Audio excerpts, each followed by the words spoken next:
Oh, boy. I love how... Oh, my Look God! at that United States! Look at this Blomby country! Is that where San Francisco is, up in Oregon? Look at Dallas! It's like near where Houston... Dallas is where Austin is! Hey, look who we're fighting.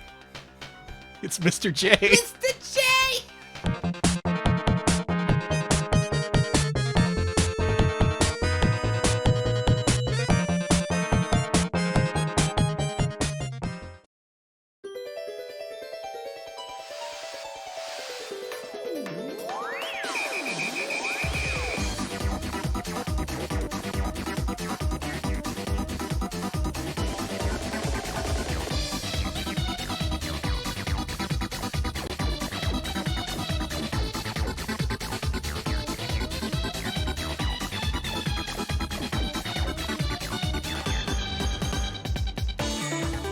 Live from Austin, Texas, where we put the so gay in Kusoge. It's Retro Pals with Danny and Alex. Hello, Alex. Hi, Danny. You need to warn me before you say things like that. Hey, it transcribed me laughing out loud as lol. That's it did? Cool. Wow, yes. That's technology. Amazing. I was lolling. I was laughing, Speech and to it text was out works. Loud. Did it really do L.O.L? It did LOL. Wow. As one thing. All right. The stream is off to a great start. Fantastic. Everything's canceled. We're just going to mess around with the speech to text. Hello, speech to text. Hello. Oh, anyway, this is Retro Pals, a long-awaited stream. Had to cancel this last week, so people have been waiting up to 2 weeks for the very worst Mega Drive games possible. Why would you wait so long? Because our chat and our audience are the greatest people on Earth. I agree, including these people. A lot of people subscribe. Give me a second here. Thank you all so much, first of all, for subscribing. Thank you, Krungo Kong, for the 17-month resub. Krungo says, bring home the bacon. I will. We have bacon now. Thank you for the bacon. Thank you. We're going to buy a lot of it. Thank you, Laugh Boy, for the 4-month resub. They say, let's go. Let's I go. will. We Thank will. you. Thank you, Devil Ray, 41-month resub. Holy shit. Many months. Thank you. That's so many months. That's too many months. You're now a 1-month resub. Sorry. Rolling it back. No, thank you. Thank you, Ides, for the 34-month resub. Thank you, Sneakernets, for the 19-month resub. They say time to see some trash processing. Processing. Oh, we will process some trash. I'm processing some trash right now. And same. Thank you, Uzi, for the 40-month resub, and Broken Scholar, 20-month resub. Broken Scholar says, divine ceiling full run when? Never. Danny, don't As soon as listen to there's them. adult version of Twitch. Wait, there probably is. I don't want to be on there. No, you don't. I don't want that kind of attention. You don't want that. You don't want any of that. You're like, no, thank you. Well, thanks, everybody, and welcome to a special all-Kusoge edition of Retro Pals. A couple weeks back, people voted to see which games they wanted to see the very worst games for. Your choices were Famicom or Mega Drive, and it turned out like this. Yeah, it was a blowout. Just no hope for the Famicom. That's kind of a shame, because there's many Famicom games I've been wanting to show off. Stuff like freaking Paris-Dakar Rally, stuff like that, or Paris-Dakar Rally, if you want to pronounce it wrong. No, it's Paris-Dakar Rally. But that'll have to wait for another time, because we have Sega Mega Drive Kusoge. And to make it a little bit more interesting, I thought we would put some limitations on this. Now, we've covered some horrible Mega Drive games in the past. We've covered unlicensed games. We've covered some of the worst US releases. I thought it would be fun to check out just the Japanese side of things, specifically the worst Mega Drive rankings, courtesy of this magazine right here. Sega Saturn Magazine had a comprehensive ranking of every single commercially released Japanese Mega Drive game in the September 1995 issue. So if you want to track that down, you can look at the full list. It's got like 650, 700 games, I think. Whole bunch of games. All the readers, the readers of this magazine just submitted scores for all the games they played, I guess. So in that way, we got to take some things in mind. A lot of these games we may not agree with. A lot of these games have had their images rehabilitated. We may have eked out some enjoyment from previously thought to be unenjoyable games. And we're going to go over that as we play each individual game. Also, keep in mind, September 95, tempers were running high. These games were very recent in people's minds. A lot of these games became recent memes, being like, oh, this game's total shit. Why would you ever rank this more than a 0? Recency bias. That too. So a lot of things to keep in mind. Some of these rankings may not make sense, but we're here to make sense of the nonsensical, because that's what we do. We try to make sense of nonsense. Real quick, thank you, Tank Catapult, for the 100 bits. I agree. Genesis is sus. Very sus. Thank you, too, to Simon, who says, thank you very much. Try that again. Simon resubscribed 32 months in a row. Thank you so much, Simon. They say, thank you very much, Kuso pals. Thank you. For 32 whole months of Kusoge, Bakage, and every other type of gay. Every single type. Thank you. We will have nothing but gay here with us. And welcome, everybody. It's time for the Kusoge. This list, we are going to cover the bottom 25 games on this list. Yes. For the record, the top 2 at this time were Lunar Eternal Blue and Afterburner Complete for the 32X, neither of which are Genesis games. So I'm going to count nothing but cartridge-based Mega Drive games. Again, these are all commercially released, so no unlicensed, no pirated games. Just all these games hit store shelves at one point, and human beings could buy them for real money. So keep that in mind as we go into our first game, which I'm delighted to say is something I bet no one has ever heard of in their entire lives. I've heard of it. Yeah, I've heard of this game. Hold on, let me look at the list. You a fan of Matin nosometsu? You mightn't believe it. It's good. Put the video on. No. Okay. Here it is. Japan's 25th worst Mega Drive game. Working our way up the list, starting here.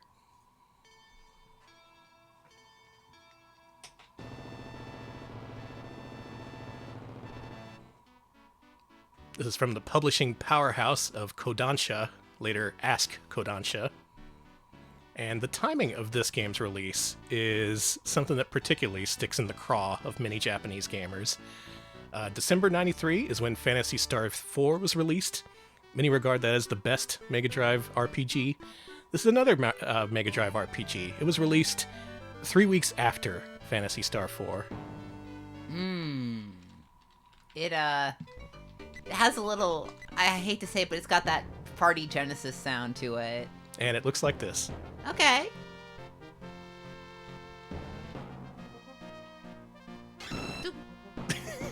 Hello. Oh, there's a baby here. Oh, I guess. Hey, there we go. All right. Cool drop. That baby must have been a rare drop. If you think about it, if you consider the concept of genetics, and then 16, all babies are rare drops. And then 16 years pass. There's your prologue. Okay. All right. Look at this house. This house looking like freaking Star Odyssey or some shit. Or what's that called in Japan? Blue Almanac? I was going to say, wow, I love the default tile set in RPG Maker. Very, very much RPG Maker. Oh my god, this interior stands in stark contrast to Phantasy Star 4, which had very detailed kitchens, living spaces where people might conceivably live. And look, our dad fell down on the ground and he's upside down now. What he is? Dad was attacked by a monster. I put him in bed. My son, something about the king. Father, what's going on? Oto-san! Oh my god. Unfortunately, Oto-san is no more. Oh man! Rip Dad! That's it. There's the title drop. Okay. This game is very blunt with its storytelling.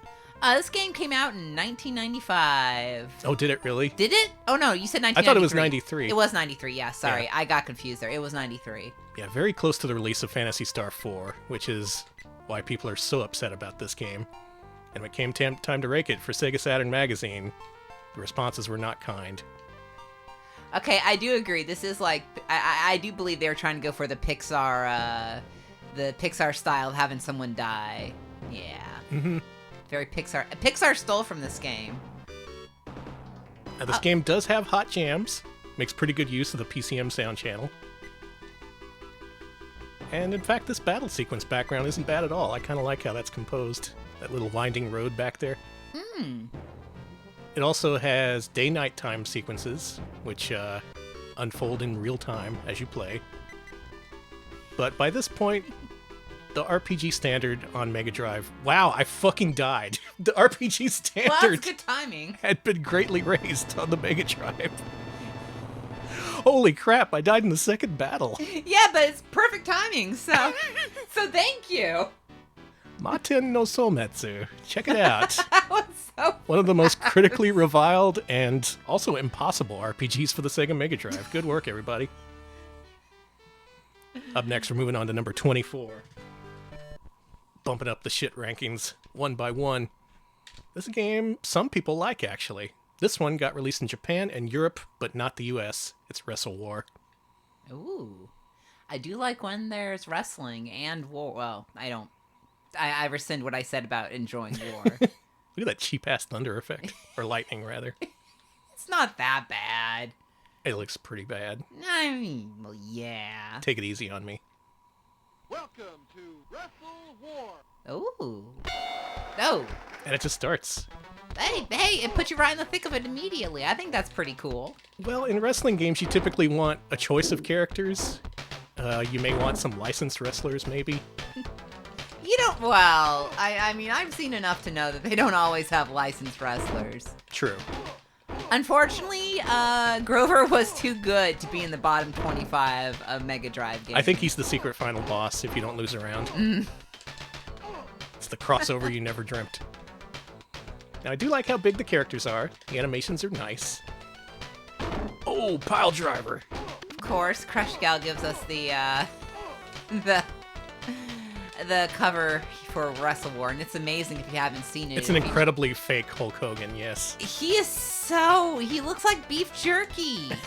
I do not like his flesh. Bad flesh. Just terrible flesh. Thank you so much, Tank Catapult, for the 100 bits. They say this is automatically better than WWE 2K20. Well, it's not hard to be Well, that good. Fair. Oh, boy. I love how... Oh, my Look God. at that United States! Look at this Blomby country. Is that where San Francisco is? Up in Oregon? Look at Dallas. It's like near where Houston... Dallas is where Austin is. Hey, look who we're fighting. It's Mr. J. Mr. J. Who says, I'm gonna clean the mat with your face. That's fair. I love that US. It's so polygonal. To Wrestle War. He's got green hair too. Yeah, it's Joker-fied Jason. Mm-hmm. Someone, okay, for serious, someone make this fan art for me. Just please. Now, this being a very early Mega Drive game, I'd be tempted to be a little nice to it. There weren't that many games out for the system, much less wrestling games at this point. And considering this is first-party Sega, there's some standard for quality. But apparently it didn't matter enough to the readers of Sega Saturn Magazine, who were very cruel to this game. Is it really that bad? Has anyone played this enough to really say for sure? This game seems everything I've heard is that this game is serviceable. It's entirely serviceable. And maybe that's just not good enough when it comes time to look at the Sega Mega Drive library in an overview. Yeah, there's a lot of glitching I've noticed. It's very stodgy, very glitchy. I don't like that screen rotation feature. Yeah, the pretty screen bad. rotation feels like a glitch. Oh my god! Oh, well, you've killed The Joker has died. Joker Jason is no more. Oh boy. I enjoyed this. I wouldn't put this in my bottom 25. Maybe this game needs a reevaluation. We're going from the highest ranked of these games to the lowest ranked. So we're like going down to the worst of the worst. Welcome to Well, let's see what this guy looks like, and then we'll move on. Okay. It's Hulk Hogan. That is just Hulk Hogan, but he's like, I love his face. I love this. This is the only way I'll probably appreciate Hulk is him. That big googly-eyed Hulk Hogan. Yeah. It looks I like he looks like they put like you said, like Google eyes on him. Well, I think I'm going to lose this one, so we should move on. But Wrestle War, Pretty you vibes. can get it pretty cheap, either on Japanese Mega Drive or the European version as well. And if it's a European cart, I think it's early enough where it'll actually play on a US Sega Genesis without modding. So that's a bonus. Think about it, won't you? Our next game, number 23. This should be a little familiar if you've kept up on your retro pals.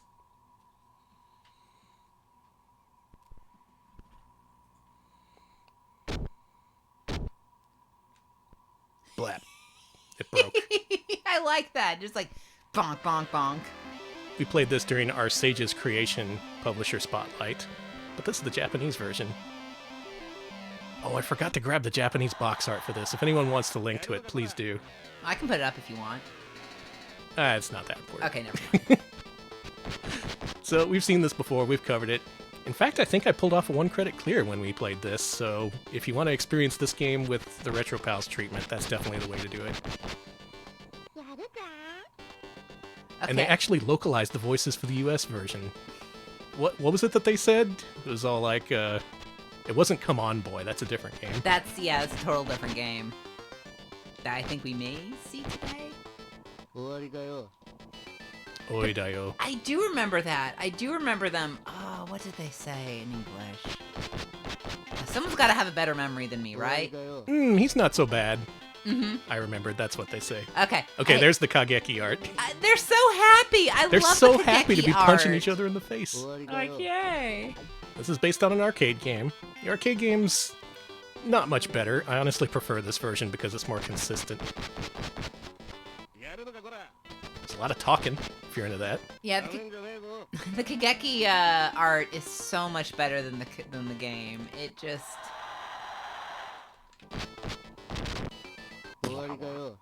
You know, Bob? I love that strong punch sound effect.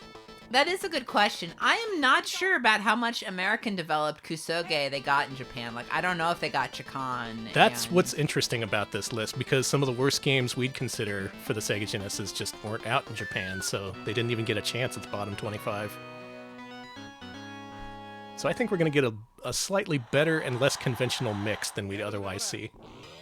Otherwise, I'd be playing shit like the Ooze, Chikan, fucking Experts, shit like that. Nobody wants that. Least of all me. Okay, I do like the American arcade flyer art for Kageki. It has a nice man in a robe and shorts with a chain. It's cool. It is a nice man. Mm-hmm. It's a nice little robe. Watch out, this guy wields exploding barrels.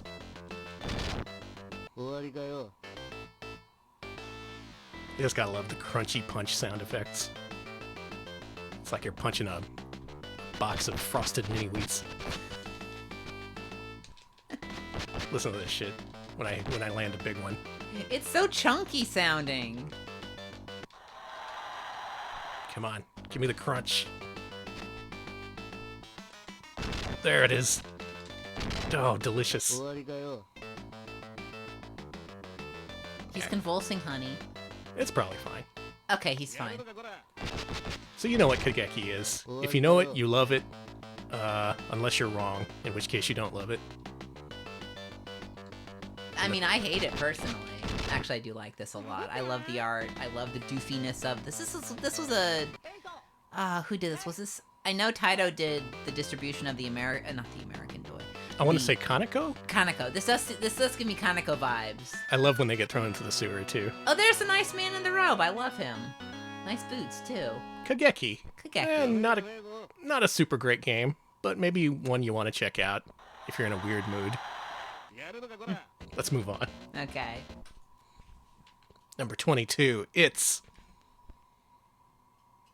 Oh man, we're gonna get some pushback on this one. I know Chubo's a fan of this game.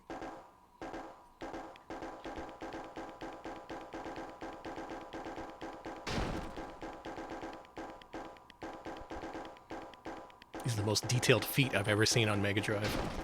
Danny, please. Please, you feet people. Ah! Harimanada is the name of this game. Alright, okay. Now, I think this is a Sega original, which makes it extra weird that it's so bad.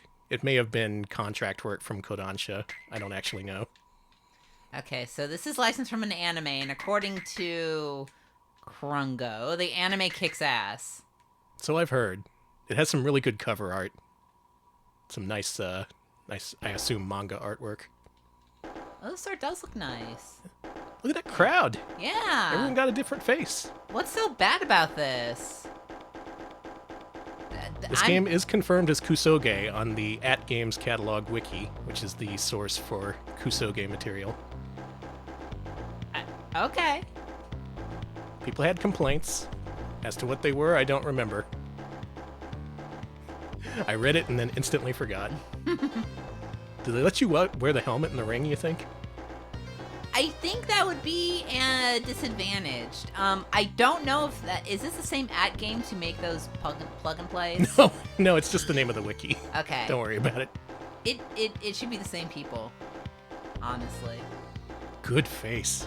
Oh, wow. Okay, I actually like all the dithering that they're doing there for the gradient. Really nice. Nice moire pattern. Maybe they focus too much on the graphics.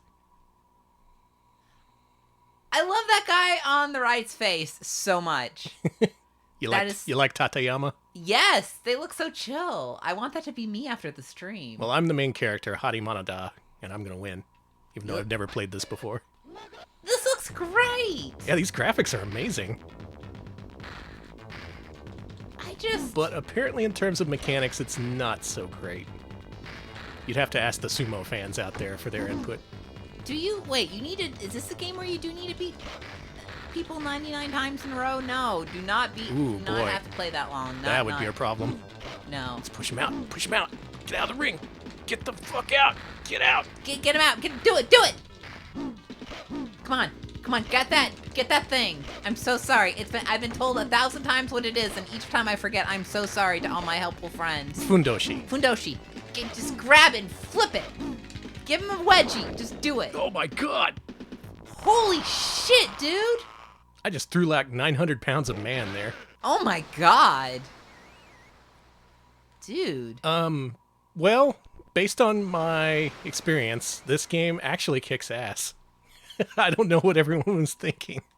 Maybe there's some stuff that I hadn't considered, but just in my limited time with this, mashing buttons, I kind of enjoyed it. That could be the issue, in fact. If this is a button masher that requires no finesse or mechanical comprehension, that could be the main problem. Okay, apparently there is a secret. If you go to the password screen and you enter a certain password, quote unquote, something fun happens. The password, however, is all it is all in... What happened? Do we need Rolo? This is not looking so good. Shit. Never mind, this game sucks. You know, I've tried entering codes before where something fun happens. I'm not falling for that again. Okay, good, because it looked complicated and I didn't want to have to figure it out. Sorry. Well, great art, good music, slightly compelling gameplay, even if I don't really know what I'm doing. Plus, how many other sumo games are there on Mega Drive? I assume not a lot. What if I just mashed all the buttons? Is that how to win? You know what? Yeah. It's working. 25 bits from Crush Gals who says the No Fun Pals. That's right. That's us. We hate fun. Fun sucks, Get man. the fuck out. I'm the best. You really are. Apparently mashing A, B, and C as fast as you can is a winning strategy in this game. I think I'm beginning to see the problems with this game. I'm not sure what else you can do to really make sumo wrestling more mechanically interesting, which is why there's so few of these to begin with. But you gotta have some sumo. Yeah, toss him around. Ooh. Landed right on his ankles. Hey! Oh, good lord. Uh-oh, don't you do it. Don't you toss me. I'm glad there's a big pile of pillows for you to gently fall into. That's accurate, I believe. Hey, that rocks. What they don't show is purifying the ring with salt. Why not? Yeah. You didn't have the cartridge space? You'll devote entire full-screen images to their huge distorted faces, but no salt? Okay. Am I getting salty about this? A little bit. Okay, Electric Boogaloo says they can confirm this is a Megasoft title, which is, of course, the Shinobi 3 Battle Golfer Yui gang. Oh, I love those guys. Yeah. I think I'm going to say it. I think this... Maybe I am Maybe they're wrong. Maybe they're just wrong. Maybe this game came out at the wrong time. People weren't ready to accept it. But in the aggregate, I've played way worse Mega Drive games. This is fun for at least a few minutes, which is more than I could say for minigames. Plus, I'm winning, and that helps my opinion. I like the way you point when you win. Okay. Well, I mean, it is pretty cool. Oh, I'd love to play this all night, but we gotta move on. We do. It's taken extra effort this time because I know what the next game is. This is another game we've seen before on Mascot Friday. It didn't rank too well. For some reason, not too many people loved game number 21.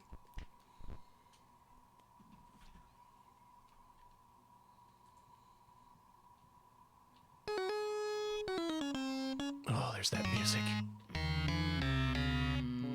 No.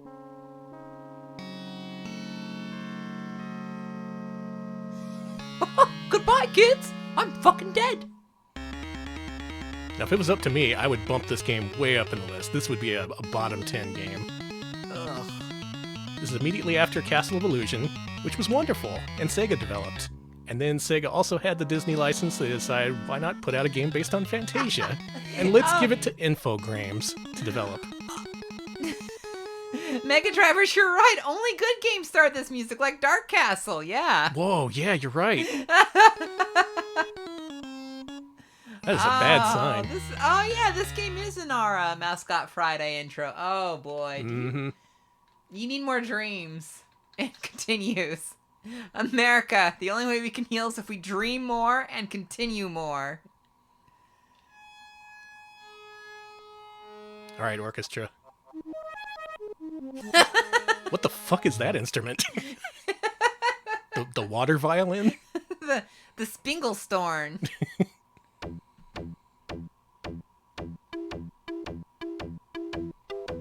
Now, usually with classical music, that's a slam dunk, right? You just port it over to whatever your sound driver is. Mm-hmm.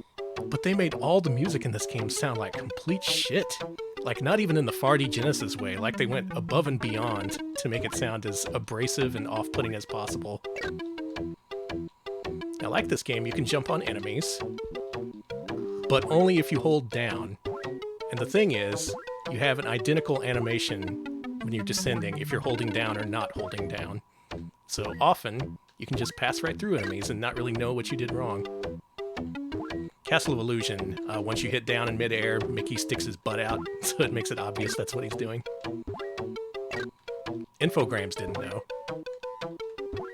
Other good things, these very prominent foreground objects.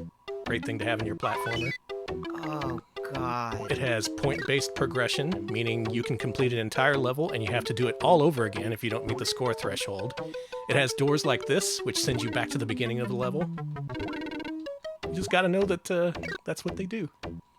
I guess we have no choice. Let's do this. Do we have... Well, I guess you have. Oh, no, I did get enough points, so we can move on. Welcome to the Magic Kingdom. All right. So this isn't a Gems Engine game. It has, according to chat, a custom sound engine. It would honestly sound better if they used the Genesis Gems engine. It would! That's at least possible to make it sound good, even if no one did. Whoa! You see the way these platforms move, too? It's not just a straight left or right, it's all like, gotta get out of the way. Yeah, what is this? And this is the second screen of the game. That plus the jumping itself is very delayed, so having these platforms you can't really rely on isn't helpful.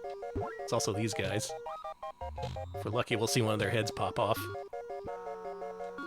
We weren't lucky. You were really good that one. I guess it was just lucky that you made one of their heads, like, fall off last time we played. Maybe they fixed that in the Japanese version. Because, again, they did release this in Japan. Right in between Castle of Illusion and Quackshot. And I guess the reaction in Japan was the same as in the States, which is why and no thank you. Mm-hmm. Yeah, I'm going to do a big no thank you. Bonus stage. Shina, I agree. Gems isn't a sound engine, it's a way of life, and this is Gems core. Yes, thank you. Sometimes, words aren't literal, and it just describes the vibe, and this has a big, big Gems engine vibe. Danny is gonna destroy me after I'll correct you. Okay, thank you. You'll politely correct me for 2 hours. I'm just listening to this music. It's definitely not gems. It's a very different type of farty. Yeah. Taiso compares it to, let's see, I definitely get plug and play music vibes from this. Yeah. We went to the treasure chest, which means we get taken back. That is the true treasure. Mm-hmm. Having to repeat levels. Oh yeah, this game is not easy. It is incredibly difficult. It's the kind of difficult where you need to really play it for yourself to see just how difficult it is. But Mickey does not agree with your control decisions a majority of the time. There's a big wind-up, there's a big delay in between when you push any button and anything happening. And in essence, it looks a whole lot like Castle of Illusion, but it sure as shit doesn't play like it. That's what everyone expected, and they were hugely let down. Can you blame them? Now, supposedly, Disney was so upset by this game that they recalled all unsold copies of it. Yes. It was specifically Roy, I think, who did that. Frankly, I don't believe it, because this game's common as dirt. Maybe they just sold through a bunch of copies before they could recall the unsold stuff. Honestly, I've always figured that to be apocryphal. I haven't seen if there's real evidence of that, but I always assumed that was an apocryphal story. Someone ask Roy. Mm-hmm. Can you? From beyond the grave, I don't know if he's dead. Yeah, I don't know either. I feel like a bad theme park fan. I have no clue. Yeah, essentially, while this looks like a playable platformer, it's not. If that's what you were hoping to get, that's what you didn't get. They sent me back to the beginning of the level at some point. I assume because I didn't get enough points. The music sounds bad, does it? I couldn't tell. I don't know if I agree with that. Tanny, don't troll. Only I can troll here. No, this is not good. Let's see if we can get enough points this time before I can turn the game off. Man, nothing is predictable. Some of these platforms just sink out right from under you. There's no real indication of which will that do head that. decapitated! You did it! You did it! Nice. Thank you, honey. Okay. And for our reward, we're sent back to the first level. You know what? Okay, I'm being banned because I won't let you troll. Danny, troll however you want to troll. It's your stream. Actually, I think this is a different level, just with the same tile set, but no. It goes on like this. It's very unpleasant, nobody likes to play it, and it's very much worthy of being in the bottom 25 Mega Drive games. Can I press the button to make the game go away? I did it for you. Thank you. We're now in the top 20. The gloves have come off. These are the truly horrible games. The bottom 20 Mega Drive games, what are those even like? We're going to start with this first one, which you see here is only 128 kilobytes. They did not want to spring for a big cartridge for this one. Oh, and seeing which game it is, now I know why.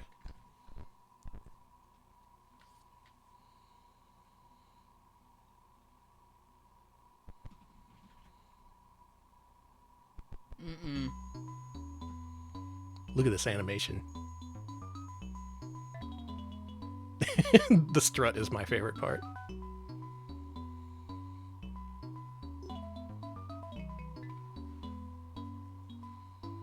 In Japan, this is known as Shijo Saidai no Sokoban, or the greatest warehouse worker who ever lived. Here in the States, it's called Shove It, the warehouse game. There's the entire story. Okay, real quick, got some confirmation on the Fantasia thing. It may or may not have been recalled, but it was they got in trouble not because the game was bad, but because they did not have the license. Oh, wow, that's a Yeah, problem. it's a license issue. Damn. Makes sense. Okay, so... So you know what Sokoban is, right? It's the game where you push boxes into the right spaces. And that's it. Now you've seen the whole game. That's what it is. After every scene, you get to see your main character, who's literally named Steve Door. Steve Door? Or Stevedore. It's a profession and a name in this case. I guess so. We got some discussion in chat whether or not this is an actual good or bad thing, Sokoban. See, that's the thing. We actually did have some discussion on Twitter and Discord earlier about this game, because it's not a bad Sokoban. It's just Sokoban. And I was interested to see that Sokoban also has kind of a bad reputation in Japan, in addition to the US. Because while this game made sense on something like portables or old computers, it's maybe not what you want on the system that's known for platformers, shooters, and arcade conversions. And this one in particular is very bare bones. A lot of these first few levels are taken directly from old PC versions. So even if you're a Sokoban fan, you may have seen a lot of this stuff before.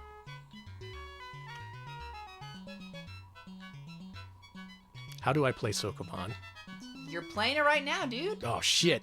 You're doing a good job, too, actually. Dang. This is good. So there's literally nothing more to see of this game. So I wanted to have a little exercise here.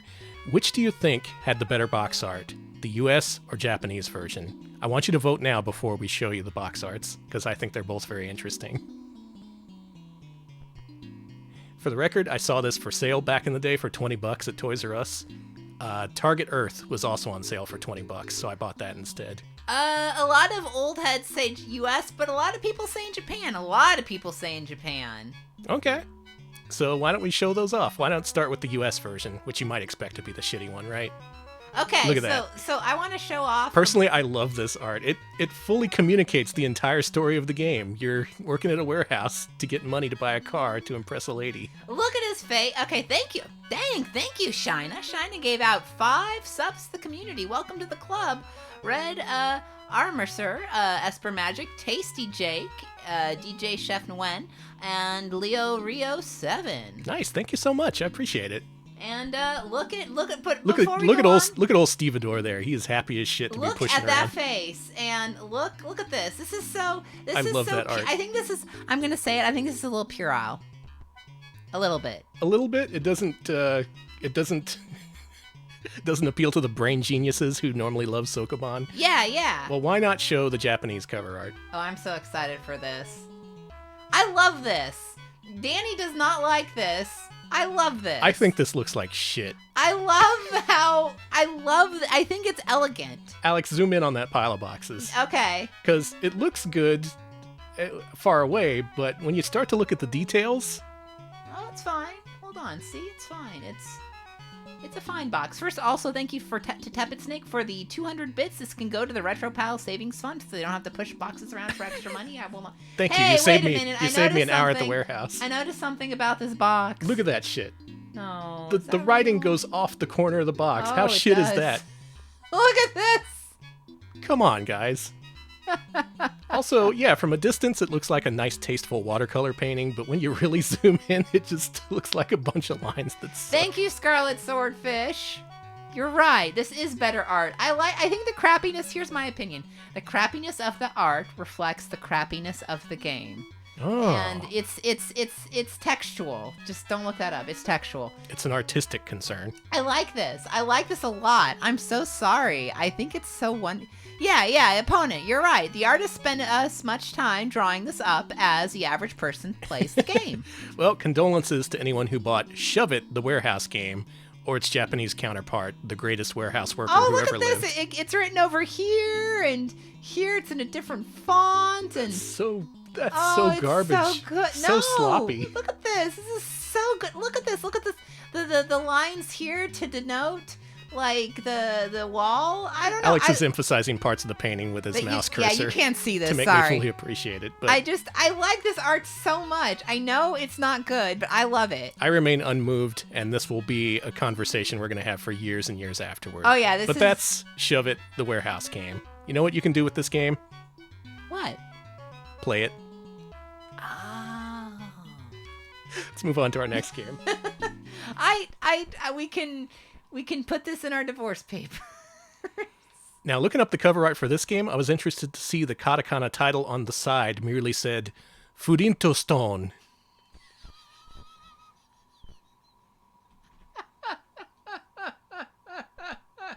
Not the Furinto Stones, just Furinto Stone. The one. I'm gonna say it. I think some of the people who voted for this are plebes.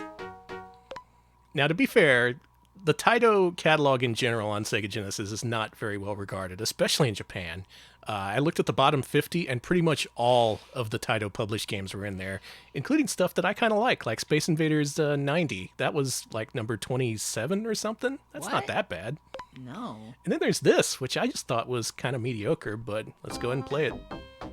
Nay, Fred. Nanda Wilma. At least they translated it. Okay, Nanda Wilma is killing me.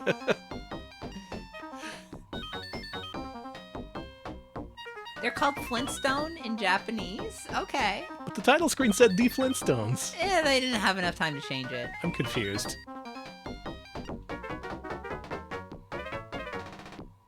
Now look at this from a Japanese perspective.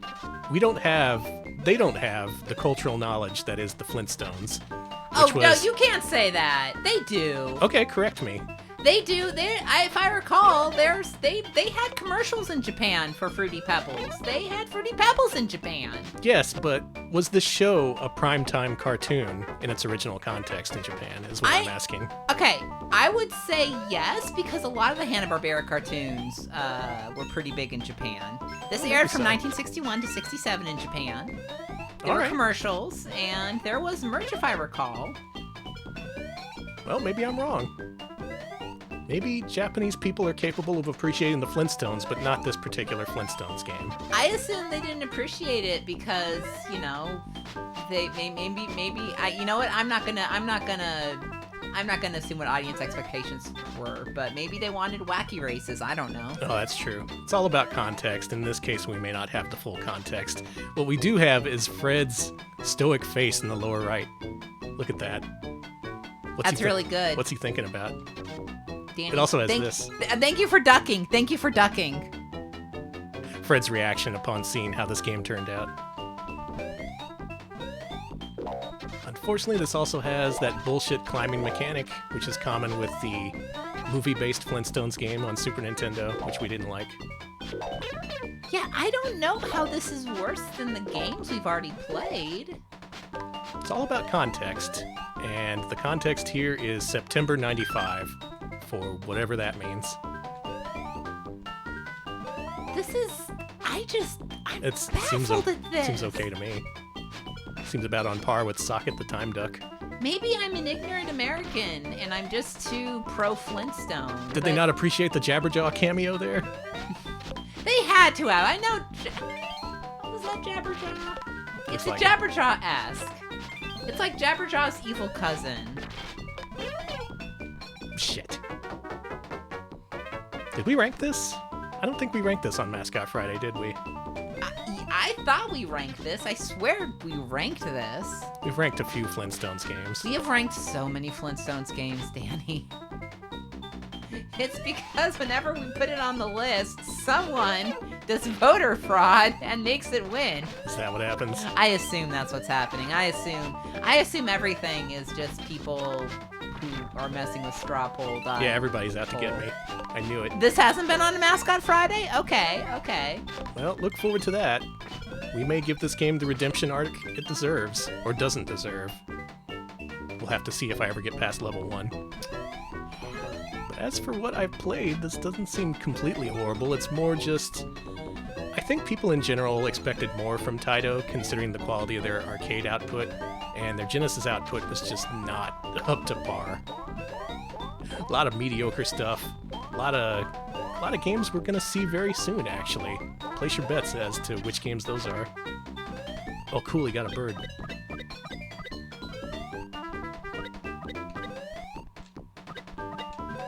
Maybe people hated the bird. Maybe. Yeah, chat seems to agree. Most folks are like, no, this game is fine. And it happy is. Fred is. So happy. He's delighted. Fred, go. Well, it gives rare insight into the mind of a gamer in September 95. Gamers, apparently, did not enjoy fun with the Flintstones. Well, gamers need to get over themselves. Sorry, gamers. But let's move up another notch. Next game, very early game for the Sega Mega Drive. This was scheduled for US release, but it never quite happened. This game also has excellent cover art, which lured in a ton of people, I bet. And the game they got was Curse. So I like the name. Oh, I like this music, and I like this title screen a lot. Yeah, there's a pre-1990 Mega Drive game, among the first couple dozen to reach the market. But look at that frame rate. Oh, boy. Oh, wow. I'm just going to go ahead and get this started. Oh, that was... I want to say this was probably not the first Mega Drive shmup. That would be Thunderfox 2, I think. But this came out shortly afterward, and people were underwhelmed, to say the least. I can only assume its reception led to the US version being canceled. Which is, I would say, kind of unfortunate, because this is not an unplayable video game. There's stuff here. There's power-ups. You get a little widget in front of your ship that protects you. You gotta worry about trees. How many other space shooters make you worry about trees? Not enough, honestly. But yeah, the overall presentation, and especially the frame rate, makes this look like amateur hour, frankly. And in fact, I think this was on Kuso Grande at least once. So it's been canonized in that way. Cody, you're right. That one part of the song does sound like Here Comes the Sun. That was killing me. Oh, you're right! Da da da da. Yeah.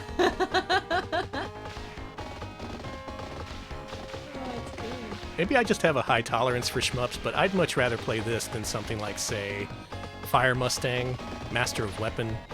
Both of those are Taito games, coincidentally enough. You made those up. No, that's not real. No, those are real. No. And yet those games did not come close to this game on the list. Fire Mustang is the name of a fake drug in SVU. That's... They call it Fire Mustang. One hit of this and you'll be playing the bottom 25 games as voted on by Sega Saturn Magazine players. Makes you feel like you're riding a horse on fire.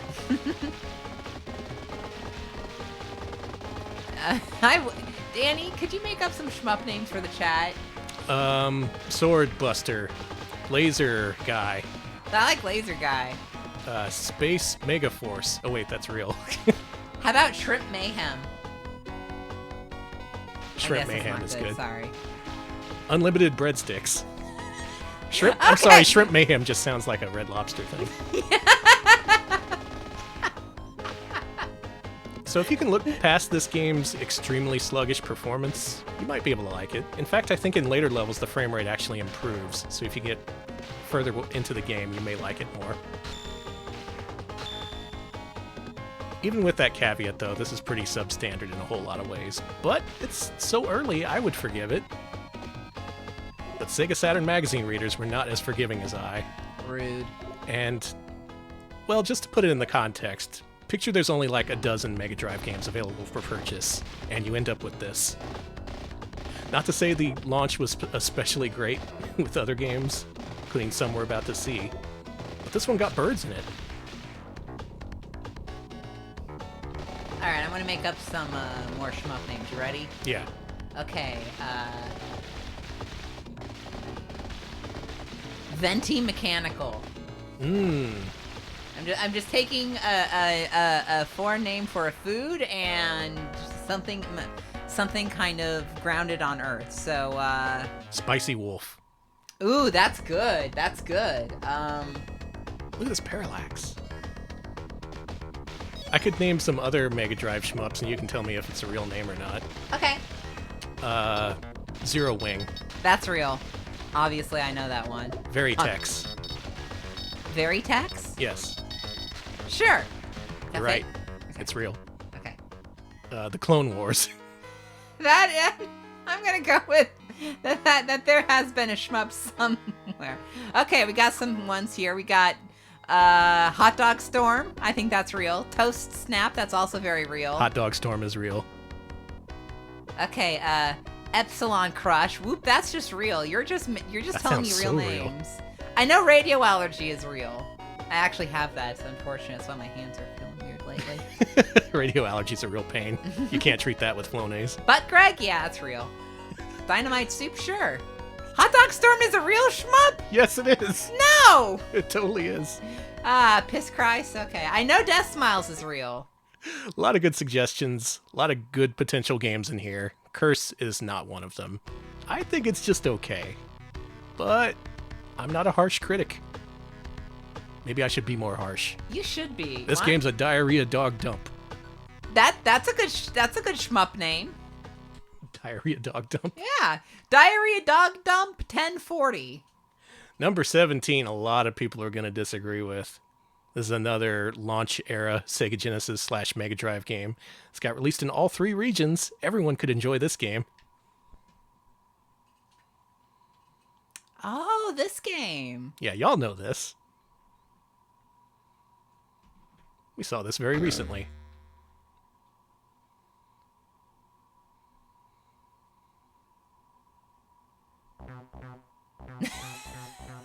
Very, very slow joke there, but thank you. The Amiga ported single screen action game, Zoom, for Genesis and Mega Drive. I like this character. I'll give it that.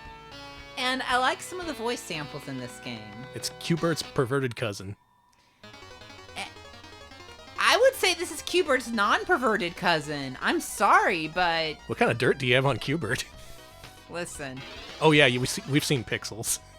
Yeah. So this game, you gotta trace the outlines of stuff to make the squares flash, and when you do 2 or more, Come on, boy. you hear that. Come on, boy. Come on, boy. And that alone is, Come on, boy. Uh, Come on, boy. it's enough to win people over, and frankly, I don't blame them. See, It's chat, encouraging, you know? Just to hear, come on, boy. Chat does not like this game. Chat's asking. No, I will not come on, boy. Let's see. Next. This is Z. We did play this very recently as part of our Sega Genesis launch title rankings. This was near the bottom of the list, so we were accurate, I think. Come on, boy. I still enjoy it on some level, though. But this is probably the very worst launch era Genesis game you could possibly buy. Unless you really hate Tommy Lasorda baseball or something. What? Why? What'd Tommy do? Rest in peace, Tommy. I guess. Maybe this made more sense on Amiga. Someday we're going to have to track down the original Amiga version. Play it like God intended. But back in '89, this is not what people wanted to see. They wanted shoot-'em-ups. They wanted Tommy Lasorda. They didn't want Ball Boy here, who shoots balls out his butt. That's normal. Yeah? See, you and I think so. Come on, boy. But come on, boy. I will not do that. No, thank you. And since we played this before, I'll cut this one short. But Zoom, I don't know, maybe bottom 100, maybe not bottom 20. That seems a little harsh to me. A little bit. Next up, I told y'all Taito games for Genesis don't have the greatest reputation. This one I really disagree with. I think this is more because of memes, just like, oh, it's a Taito game, better rated a 3 or something. This is Thunderfox. Now, Thunderfox, the arcade game, gotta say, that game kicks ass. I love Thunderfox. This port is extremely substandard. Ah, boo. Sorry to say. Did get released here in the States. It's got big beefcakey men. I was gonna say I like the beefcakes. Nice, thank you. We gotta do a Taito spotlight on Sega Genesis, just a night of disappointment. Are we Thunder or Fox? Fox. Or their cousin Config? How's Config doing, by the way? Yeah, he's kind of caught in the shadow of his brothers. Excuse me, cousins. Let's be Fox. I think the difference is red pants or blue pants. Oh, wait. Not my business. Never mind. So you got the heroic main theme of Thunderfox at half speed with really sluggish instruments. I kind of like this. It's like, it feels very dramatic. You know how they take, like,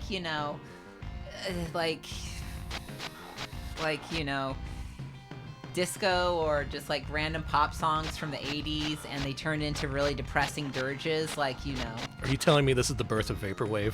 No. It's not that. I'm talking about, movie ads where you hear like, boo, and then like, come on, ride the train. Oh, yeah. And ride it. That kind of thing. The really weird, depressing trailer music version of Hit pop me songs. with your best shots. Yeah, that's it. This is what it is. I almost dropped out of Birds of Prey when I heard that. Okay, but you're glad you stuck with it, though. I am glad. It was a good movie. It's worth it to stick with that movie.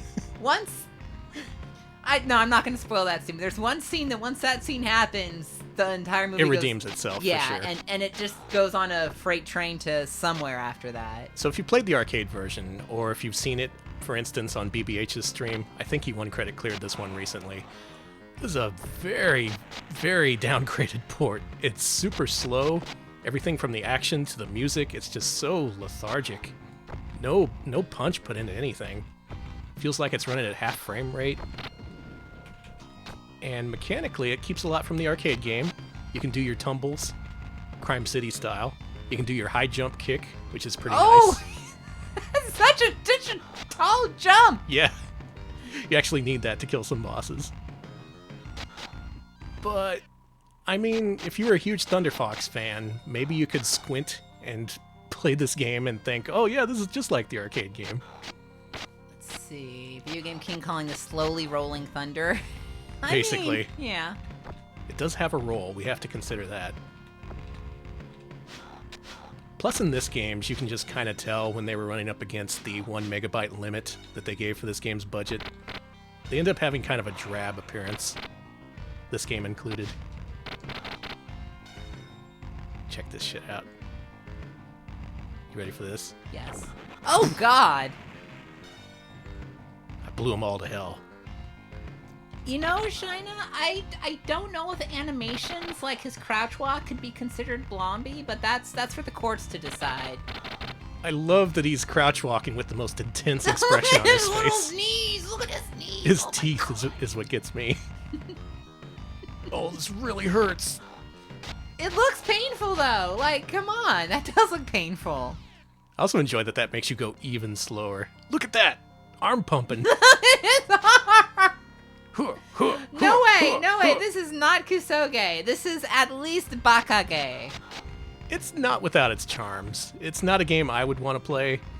For the record, for a brief amount of time, I had a complete CIB collection of every Taito game released for Sega Genesis, and I sold them off when I realized they were all bad. The only one I kept was Space Invaders 91. Just real unfortunate, because Taito is so good at making arcade games and so bad at console ports. That strut, I'm so wild. I love this. I'm sorry. No way. This is good shit. This is wonderful. We got to play the arcade version sometime. That's 2-player simultaneous, which notably this version isn't. A lot of stuff like Growl, for instance, which was known for being a 4-player beat-em-up. It was just 1 player on Genesis. Kadash, I think, was also 1 player, and they dialed down the character selection to just 2 characters. I guess you can say Taito's catalog in general on Genesis and Mega Drive was just defined by budget cuts and just not really caring much about the market, because they were very obviously arcade-focused. Well, I was killed by a helicopter. That's the end of that story. Okay, apparently this port was outsourced to iSystem Tokyo. Ooh, iSystem. You never want to hear that. No. The company I totally get mixed up with AI all the time. Someday I'll figure out the difference. Oh boy, I'm looking at the rest of the list, and are you sure we can't just end early? Like, hey, great stream. Number 15, I have man. a complete in-box copy of this video game, and I am proud to say it. I also have all the other games in this series. Believe it or not, people don't consider this to be the best one. We don't have to play this for a while, right? Like, we can go real fast on this one, right? No, I'm gonna beat this. No, you're not. No. This game is good. I'm a man. You get broken skull. I'm kidding.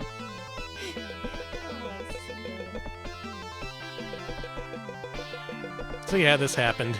There was an SD Valis. Believe it or not, this is Valis 2, only they chibified everybody. The Genesis didn't get a fully functional port of Valis 2. Instead, they got this. So while PC Engine CD owners could get a premium anime experience, on Mega Drive we got this. And for whatever reason in the US it was called Sid of Valis. They just inserted a Y in between the SD. I just want to say, I finally agree with the list. I do not like this game. Man, this game kicks ass.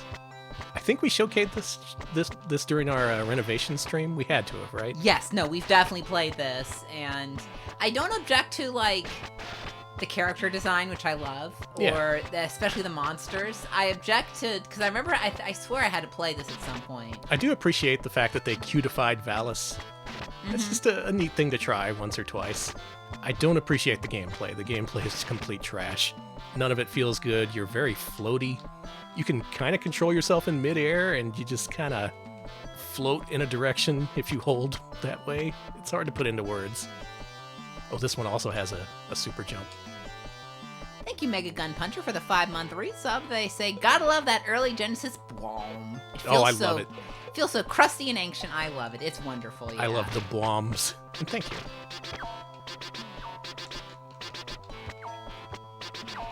Nope. We got this. There we go. This is the plan.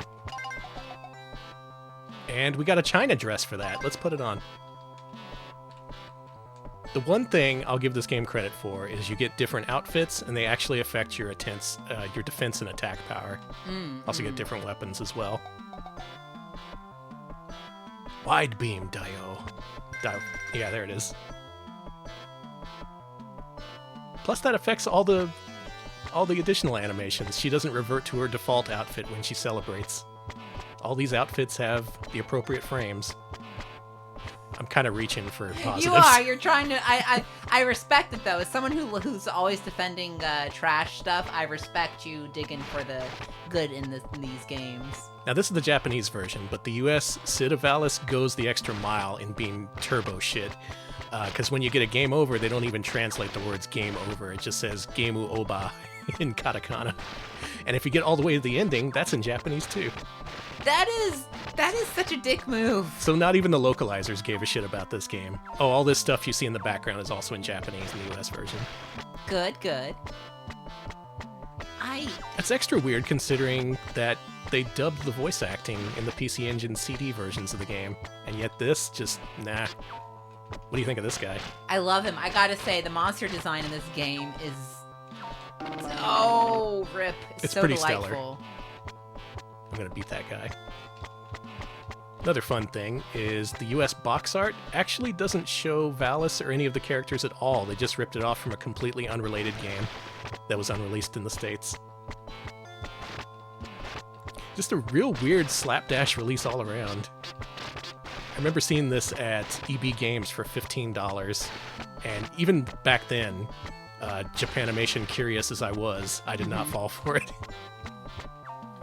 I only bought cool games like Sword of Vermilion. And Not Shove It. not Shove It? Are you sure? I didn't buy Shove It. I bought... Even with that great cover that you love? What's going on with the music? It's having a good time. Yeah. I got good games for Genesis. I got freaking Granada. I got Target Earth. I had pretty good luck getting games from Toys R Us. Turns out all you had to do was avoid games called Shove It. Oh, look at this dude. I love that dude. We'll give this one attempt and then move on. Okay, cool. And I've also got a... Yeah. Get his ass. Get him. I don't like his... I don't like the...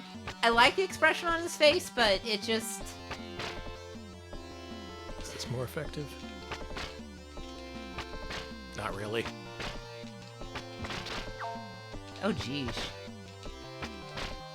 Yeah, a lot of the boss fights are like this. The hit detection isn't great. You have a massive hitbox, and if there's any bullets near you, they're gonna hit you. Oh my god. This aiming is unfair, rude, disgusting. Not a great one for the Valis fans. And yet not a low point for the series. Though, to its credit, they recently announced that they're going to make a, what was that, 20th, 30th anniversary project release? They haven't announced any details about it whatsoever, but That's going to happen. Valis is going to make a comeback. Probably not SD Valis, though. I think SD Val should make a comeback. Screw it. See that? That was strategy. That was good. Oh. Ugh. SD Valis, aka Sid of Valis. Play Valis 4 on PC Engine CD instead. Okay. We're actually going to reset the Elgato here. We've been having an issue with the audio sync drifting over HDMI, which is apparently a known issue. I hope if we just reboot the thing, that'll fix... It'll either fix it or break entirely. And that is a Retro Pal's way. Okay, we're back. Okay. Number 14. Bottom 15. The games are just going to get worse from here. One moment, please. We just gotta let the Elgato resync here. Let me just do this real quick. Sync, damn you. It's thinking about it. Let me Stop thinking and start sinking. let me do a little Alex trick here. Deactivate and reactivate. It's copyright Alex. No one else does that trick. I need a new capture card. Are there any? There we go. Are there any that don't do that thing that I don't like? What thing that you don't like? There's a lot of things I don't like. Okay, well, if you can find one that doesn't do the thing that Danny dislikes, let us know. Number 14. This is one for the hardcore fan base. A lot of these games you've heard of. A lot of these got released in the States, or they're just so notorious you may have heard of them. This one I can almost guarantee you've never heard of. Oh, hey.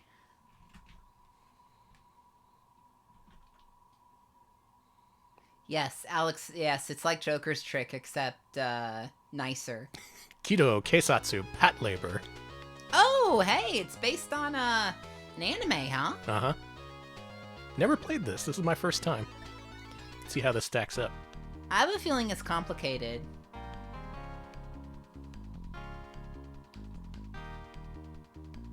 Wow, a building.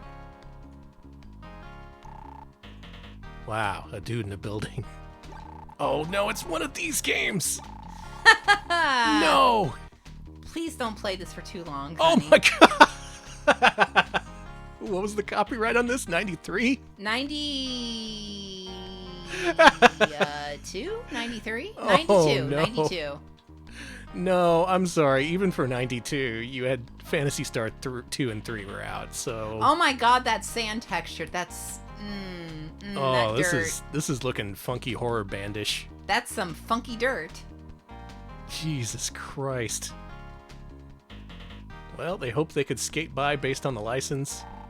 Cute basic vibes. This looks like a Game Boy Color game. It's the worst of both worlds. It's a shitty-looking RPG, and it's a text-based adventure game. Oh, but you love those. It's kryptonite to me.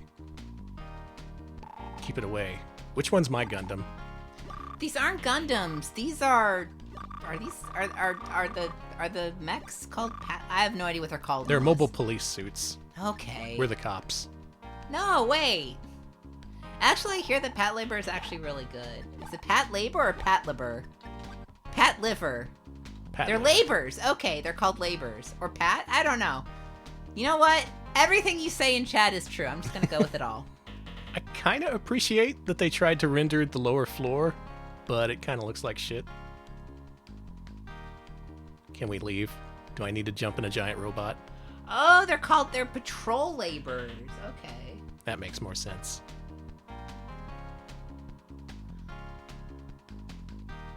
Look at you go. Yeah. Hey, I like that the railing looks like, by the grass, looks like bones, like femurs. That's pretty cool. Their bones are fences. There's nothing over here. Look at this. This is classic Sega Genesis right here. The screen. Oh, apparently Mamoru Oshii had a... hold on. Mamoru Oshii had a part in this game, which makes sense since they directed the original. No idea what they did on it, but they apparently, according to some article, they had some influence in it. That's interesting. What's this thing on my hair? It's natural sheen. It just kind of dances back and forth. Well, I hate this game, but it's not quite clear why Japanese gamers hated this game, because there are so many text adventures for this thing. There are games that combine text adventure with other genres like strategy RPG. For instance, the Hybrid Front is one of the best considered Mega Drive games. People love that game. I can see why they wouldn't like this one, though. Nice boat. This is from Advanced Communication. Wonderful. Oh, the Dr. Jekyll and Mr. Hyde people, who also did Funky Horror Band. Suddenly it all makes sense. The context is clear, and the context sucks ass. Oh, we got chickens. All right, game good. I like these goth chickens. Let's chase around the chickens. Can I have? They said, "Coquet." That's what they say. Mm-hmm. Did I mention before how in elementary school they tried to tell you how people have different onomatopoeia for how animals speak? Mm-hmm. And I was so young that I just thought that's what the animals literally said. I was like, wow, chickens actually go coquet over there? That's bizarre. I didn't know they could learn different languages. Pigs go boon boon. Well, now I'm on the roof. Jump off the roof. You can't. Well, you know what? I think this game might actually bite the big one. At least it bites a big one for our stream. Yeah. Yeah. One of the worst Sega Mega Drive games. And like all these games, you eventually have to find the right person and talk to them. Or in some cases, talk to them multiple times, because they'll be like, oh, you want that item that you need to progress? Well, you should have talked to me 5 times instead of 4 times. Oh God, I hate that. Drives me And up yet the I fucking love those wall. games. I hate that mechanic, but I love these games so much. Welcome to the bathroom. Thank you. Uh-oh, it's the bathroom police. Let's go. Shit, jeez, it's the fuzz. Nani Omitaya. He's like, what are you looking at? We tried to sneak a peek. We're not. I don't think he's convinced. We better leave. Well, we were stopped by the bathroom police, ending our Pat Labor adventure prematurely. There was a Pat Labor game for Mega Drive. You really, really, really don't want to play it. Sorry about the bathroom cops. Oh my god, this next one. I disagree with this. I'm so upset about this, that this is considered the 13th worst Sega Mega Drive game. This was also brought over to the States via Sage's Creation. Over in Japan, it was given the intriguing title, Shitten Myo-o. So shit is right there in the title. Here in the States, we know this better as Shadow Blasters. I absolutely love this, the beautiful glow on this title. It says shit right there. Mm-hmm. This is a game where you control 4 different psychics, and it's a platformer. I think I played all the way through it during our Sage's Creation stream, and I just gushed over it there, so I don't need to recap. This game does have a pretty cool intro, though. I even like the music. Maybe there's something wrong with me. I mean, I was gonna make a joke and be like, maybe, but you see the games. I play Second Life. I have no place to say anything about anything. I enjoy the bootleg Tubular Bells playing here. Okay, no, this music is really good. So this game's based around the basic concept of the Shitino, the 4 legendary warriors. You are them. Good news. Cool. I really get to be one of the warriors? Yeah, Me? one of the 4. Damn. Which do you want to be? You want to be Kotaro, Ayame, Kidenbo, or Shinshido? Kinbo. I think he's who we went with for our playthrough, so yeah. Sorry, I love He powers him. up really nicely. This game is fully playable. It's initially frustrating your first couple of plays, but I'd say if you play this for an hour, you would probably be able to beat it in that amount of time. You might get a game over or two. But honestly, there's only a couple of gotcha moments, mostly regarding bottomless pits. And once you learn how to upgrade your characters by collecting items the enemies drop, this becomes really fun. Like, look at that. Chat's calling this guy a lot of things. Looks like a Klingon, yes. It's got China Warrior vibes. The characters are nice and large. Action is a little bit simplistic. It's like right there, you could easily lose a life. So I love the sprites. Yeah, there's stuff that's annoying about this game, but I wouldn't even say it's bad. It's just different. Maybe just something you need to get used to. It's hard to think of in the context of September 95, this being the game that really sticks with you as being one of the worst Mega Drive games. Yeah, I was gonna say, maybe... Like, they brought over stuff like Dragon's Revenge. They brought over shitty US-developed games like that, and yet those aren't in the bottom 50 or anything.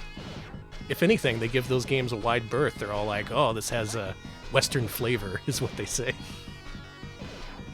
I mean, now, to be fair, some people will, not everyone, but some people will do that in America. Not a lot of people, but some Sure. people do.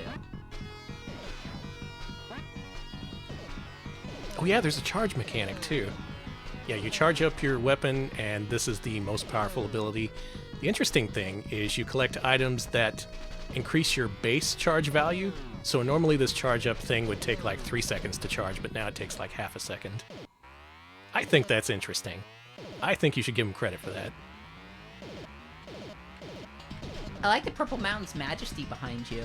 It is majestic. Mm-hmm. It's also a game that's real easy to break once you know the mechanics. It's real easy to take out these bosses very quickly.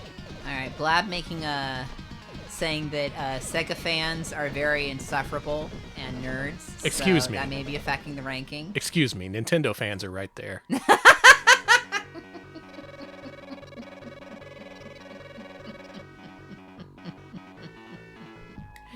sorry. You could keep your Super Mario, Doki Doki Panic, whatever you want to call it. I'm going to play Shadow Blasters.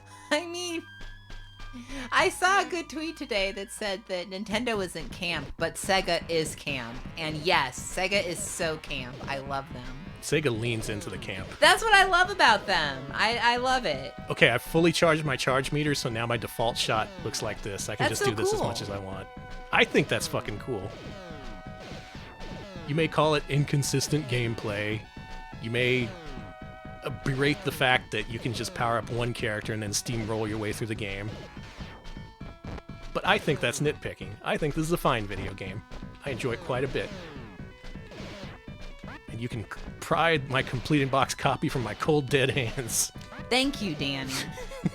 I mean, it's cheese too. Sega's cheesy, but it is camp too. I am HO. I'm just saying. Now, for those of y'all who haven't seen this game before, what do you predict the boss of this level looks like?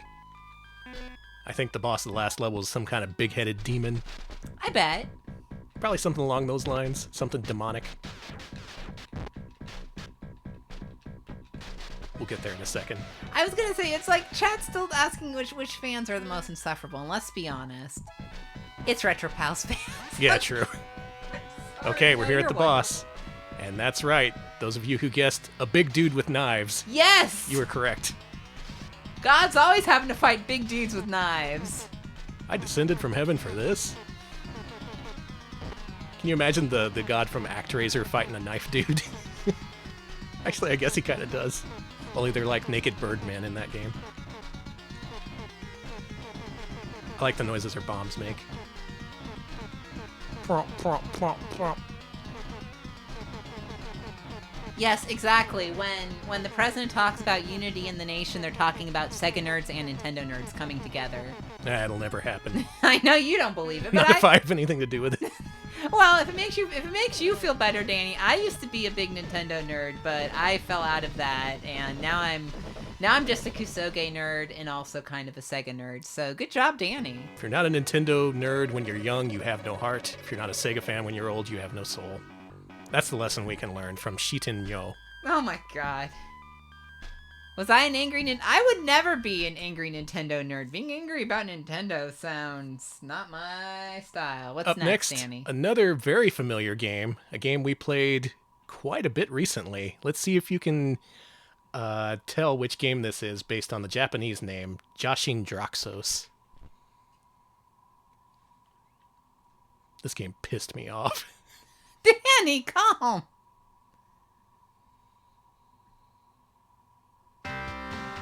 Draxos.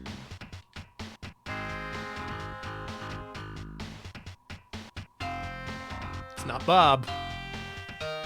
We saw this very recently. I don't blame you if you completely forgot it in the intervening time. In the States, Someone's got it. this was known as Risky Woods. And what a fucking game this is. It's another one of those half frame rate games, so immediately it's kind of off-putting. And it also has really weird, oddly concerted mechanics, which don't make the game more fun. In fact, they kind of make it the opposite. At least so far, this doesn't look horrible. It doesn't. Until you get to the item that takes you back to the beginning of the level for no reason. Oh, yeah. Oh, yeah. Other items put you to sleep. Other items drain your health. I'd say there's something like a 75% chance that any item you pick up will hurt you or hinder you in some way. And yet they all come from treasure chests, which we as gamers have been taught to trust, unless they're one of the hated mimics. And then there's this fucking thing. These wheels. The wheel was on top of an item that sent you back. I grabbed both. Was this game designed to run at like a different hertz or something? Possibly. And this was an Amiga original, so keep that in mind.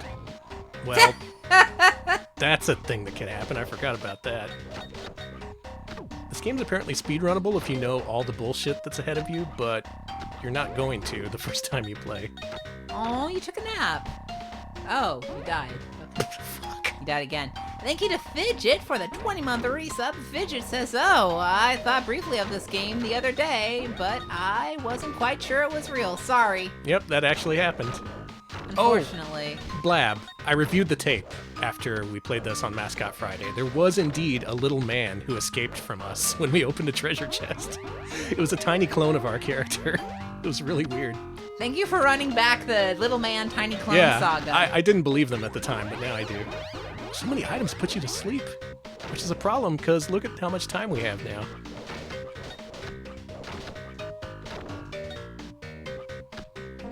Okay, we get this. And here's something you'll never expect.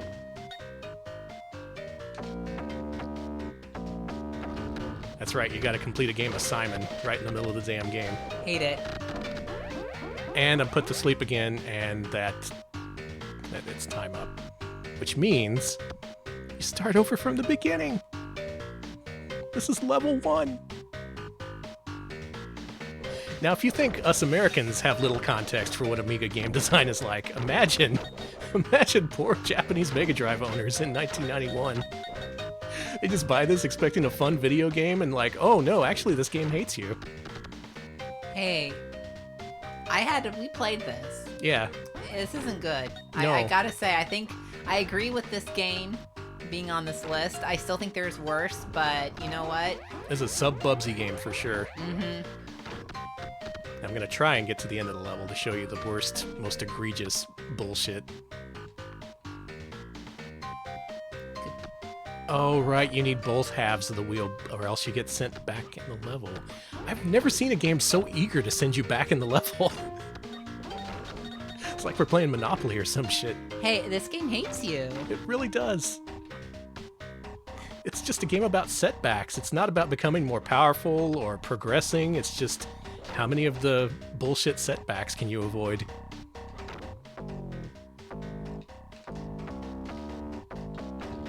We did it. Nice.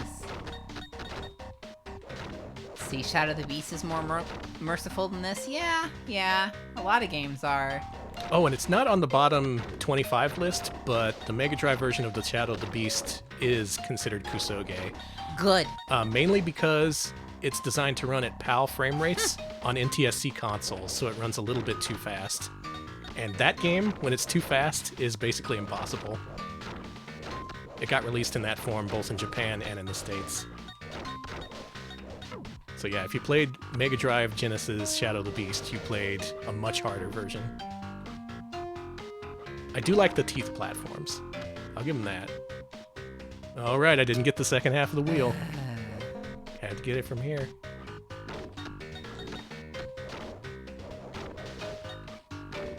I'll play this for like 30 more seconds. Okay. Because people gotta know if they missed the first Mascot Friday performance. You can always watch the Mascot Friday performance as well. You could. And if you did, you know exactly what I'm going to show off next. Because I could not believe that shit. I was aghast. 3 blind mice. Very cool. Very spooky. So you go here, and you rescue this dude. Yay, he's free! And look, it's the exit! Stage 1, not completed. You failed to save all souls. I was yelling. I was yelling for real when that happened on Mascot Friday. Turns out you need to rescue a certain number of old dudes in the level. We missed one, and if you miss one, it sends you all the way back to the beginning, where we're currently at with 0 lives, 2 health, and we're down a continue as well. Draxos, aka Risky Woods. Don't play that game. Don't. Don't do it.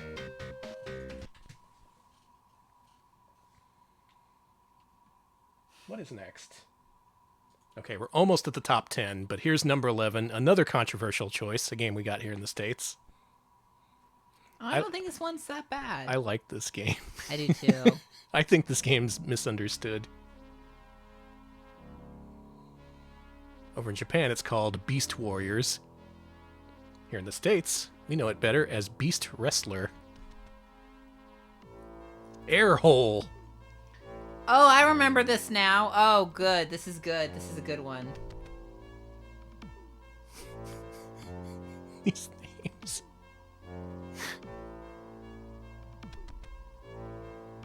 Federico. They call him the Hulk Hogan of Beast Wrestling. Oh, that's no good. Yeah, not for the reasons you want. Volobolos. Loblolo. That's me. I'm Wolobolos. This got a very shaky translation here in the States. This is the original Japanese release. Lots of misspellings, bad grammar. Arlo. I like that. Oct. Just Oct? Yeah. Short for Octorok. Proglars. Proglars. Letting it is all also hang me. out. Yeah, wow. Hello. Hacks. These are all good screen names. Can I change my screen name to Proglarg? I'm Proglarg now. Okay, Proglarg sounds like a kind of medication that has like a bunch of warnings on it. And it's A like, lot of weird side effects. It's like for something like to make your your eyelashes grow longer, but like the side effects are death and diarrhea and shit. And a lot of internal bleeding, and you're just like, okay, I guess it's for my eyelashes. I love this. That's a good full screen art. Yeah. But this one's even better. Beast Warriors. Yeah. Yeah. Yeah. I think the readers of Sega Saturn Magazine should have respected Telenet more. I agree. I think the readers of Sega Saturn Magazine, I disagree with a lot of their taste. Not to be rude here to people from, oh my lord, over 25 years ago. Yeah. No, it's, oh. So the story is there's a lot of beasts, and the trainers who train them, they want to be the wrestling superstars of the 22nd century. I don't actually know when this takes place. What do you think of my weird tree man? I think it's cool. Good job raising the tree man. This is us. Hey, we look good. We're the tiny Oz. Magnum Dash or Flying Scooty... Flying Screw? Flying screw. You got it. Thanks, Danny. That said protest. Yeah. Are we at the protest? Yes, we are. We are protesting the fact that this game was put on a bad games list. Now, this game's got problems. A lot of the characters have complete movesets, but not all of them. So if your character tries to fight, say, a slime, you won't be able to use grab moves, which, if your character is based around powerful grab moves, that's a little bit of a problem. You also got the nibble move. I love it when you nibble their face. Otherwise, this is very much a wrestling game.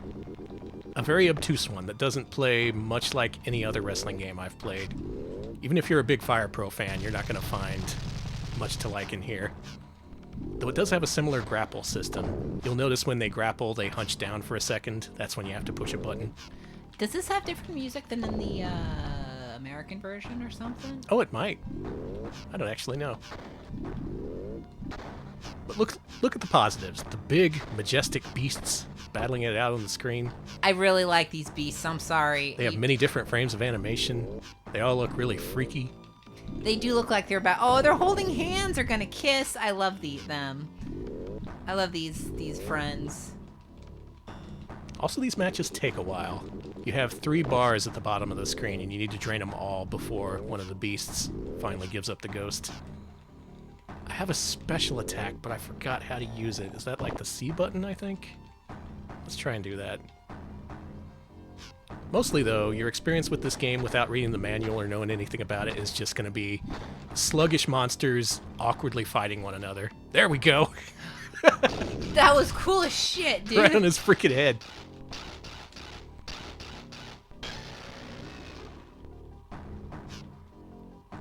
And that weird sound effect you heard is when one of the life bars gets drained. I love them. It's a pretty neat game once you get into it, and in recent years it's kind of seen, I guess, a slight recovery in terms of critical reception. People who are willing to put in time and figure out how this game works do eventually learn to enjoy it. Plus it's got kissing. It's got a little kissing. Kissies. Yeah, you have to consider that monster kissing has become much more popular in recent years than it was in 1992. Once it was frowned upon, even demonized.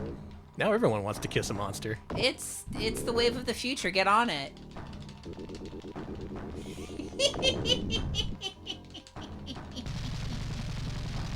You got your kissing, you got your tail wrapping. This is romantic.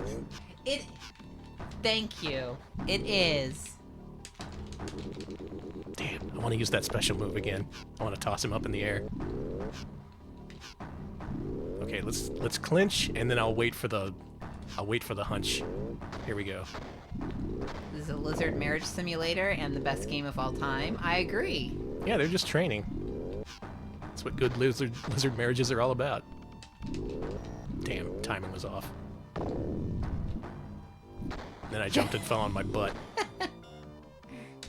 Tasty Jake? I wasn't going to mention it, but yes, they, as they would say, those dragons got cake. Very. There is that. There we go. I'm just glad someone else said it so I could say it too. I love that move. So I guess what you're doing here is you're softening them up with these normal moves, and then when you get a special move icon and use it at the right time, that's when you can drain their health. That's not exactly clear if you try to button mash your way through this game. But I think if you spend the time, you really learn to Thank you. appreciate the weirdness and the foibles of your opponent and figure out how to play it. Oh yeah, headlock. Okay, I'm gonna try and do one final finishing move. Let's see if this works. Come on, buddy, stand up. Damn, too early. Oh. Once more. There we go. Alright, so it is timing based a la Fire Pro Wrestling. Nerds love that game. Why don't they love this one? Because nerds are just too ashamed of how hot the dragons are. I did it. Good job, honey. I am the Beast Warrior. This is just VR chat. You're not wrong. Winner. I like this game, and if you put in the time and the effort, I think you might like it too. Beast Warriors, aka Beast Wrestler.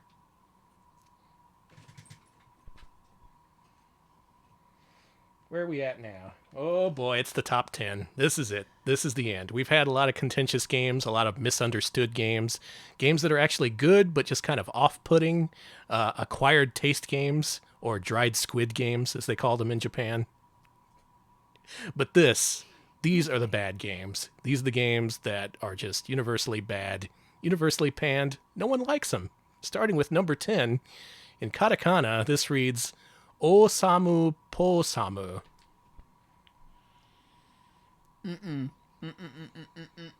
This is one where I was looking over the katakana for a while, and I was like, oh no. Because they did release this in Japan. Awesome Kickstarter machine knows but I'm awesome. You didn't think you'd ever see him again, ever since his horrible appearance on Mascot Friday. But here he is. So I agree I agree with the voters here. I don't agree with not seeing the options menu. We got to do this right. Okay. This game is known for essentially being a Bubsy clone. Just a character who talks and talks and talks. And whereas Bubsy only speaks at the end of levels, Kickstarter machine knows but I'm awesome. Awesome Possum talks all the damn time. Even more so found my control panel. if you go in the options menu. Okay, the default in Japanese is motor mouth. Good. Good. Language. Wait, does he talk in a different language? Well, Do you want to see? let's find out. That would be interesting. They did localize it. You're not so awesome. Boo. No, still in English. Now I can really go. So what are some themes we've seen with some of these supposedly worst ever Mega Drive games? Bad sprites. Bad sprites, in particular bad frame rate, I think is something that a lot of people can't look past.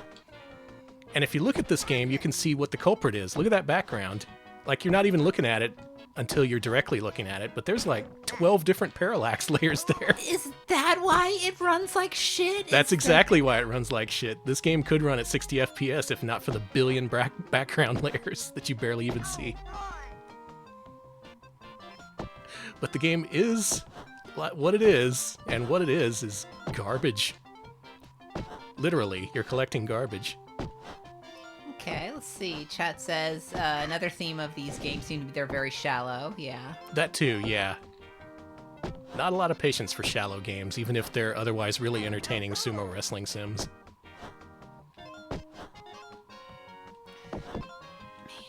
This is just shitty Bubsy. Oh boy, you We gotta... have experience with Awesome Possum. We gave him what for in our Mascot Friday rankings. Oh, hang on. I gotta show this off. He has a bug friend. See? Oh, it's the B movie. I wouldn't want to grab him by the antenna. That seems kind of delicate. That seems painful. You're... Any bugs out there want to confirm? You probably don't want your antennas yanked on, right? I assume we've got some bugs in chat, and I assume they don't want to be they don't want to get their ears pulled. Some nasty possum got on my shoulder and started pulling on my ears and was like, "Let's go! I love the environment." Oh, that sucks. Let's pick up trash. I'd be like, "Fuck off!" I see some moldy nachos over there. Go for it, dude.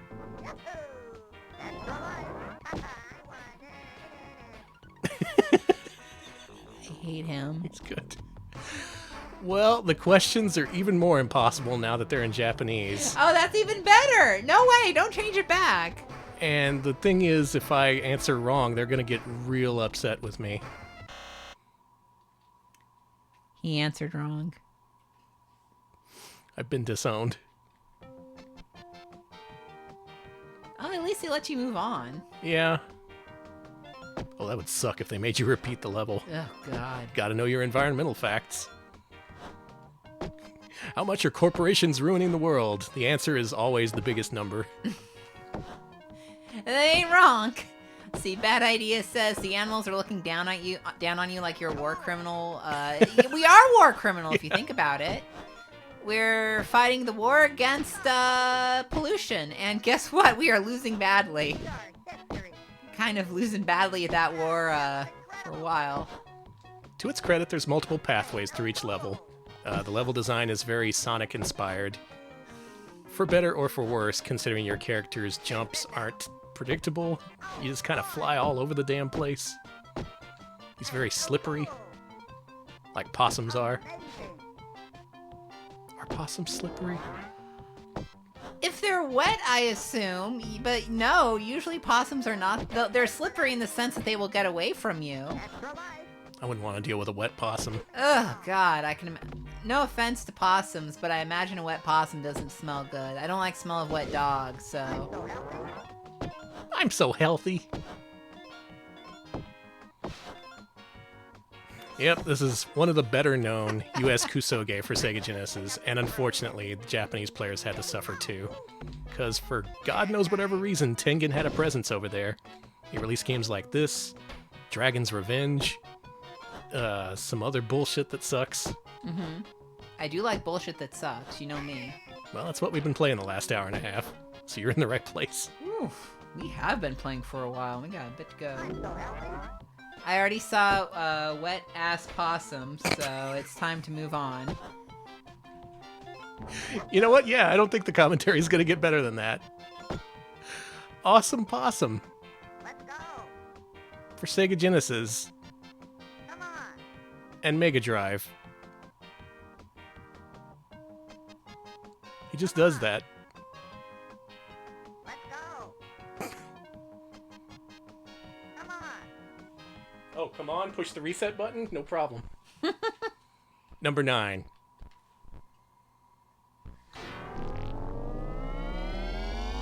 Seeing a lot of Electronic Arts on this list.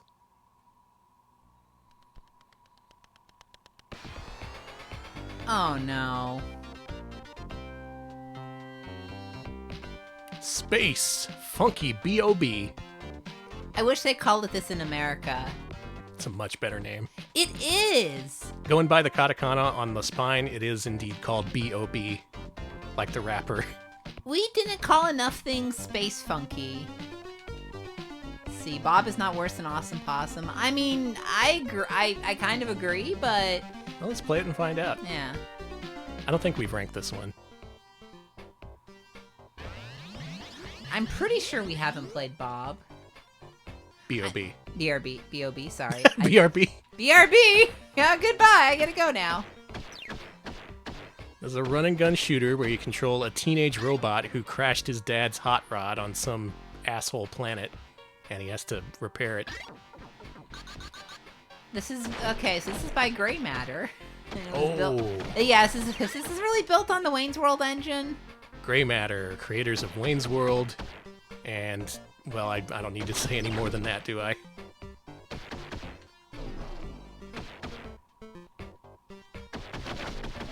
This sure is one of those games.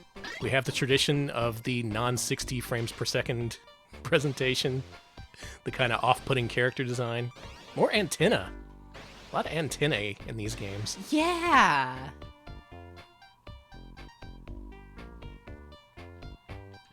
But if you were to put a gun to my head and ask which is worse, this or Awesome Possum, I would say Awesome Possum. Yeah, I don't agree with this being below Awesome Possum, but you know. Bokte kakoi ona. Wow. Some people... That's just pretty much means I'm so cool. He is. Okay, so we got folks in chat really excited for us to finally rank Wayne's World. Wayne's World I'm dreading. We're gonna have to do it someday. I'm thinking that's a bottom 10 game. What kind of teen calls himself Boku Devil, right? Bob. B.o.b, sorry. B.o.b. Oh yeah, that's right. He's supposed to be a cool teenager. That's like a little kid thing. Yeah, believe it or not, these localizations aren't especially well considered in a lot of cases. In many ways, it's kind of a miracle these games even came out. A lot of later Genesis, or rather Mega Drive releases, were just straight-up ports of US versions. Some of the rarest games in Japan are actually Spider-Man Maximum Carnage and Virtual Bart, which were literally just the US ROMs, but with Japanese manuals. Weird library the Mega Drive had in Japan for a lot of reasons. Whether they attempted to localize it to begin with, or if they didn't do anything. Oh, this is a ladder. I see. This is fine. I'd put it on the same level as something like X-Mutants. Anyone play that? I guess that didn't get released in Japan, though.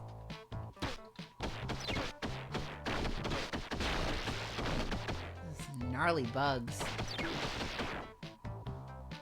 Good decade for bugs. Let's bring it back.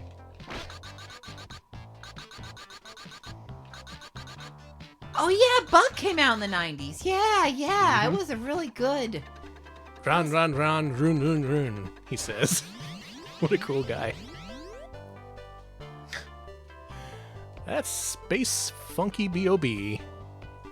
A game. That's about all I can say about that.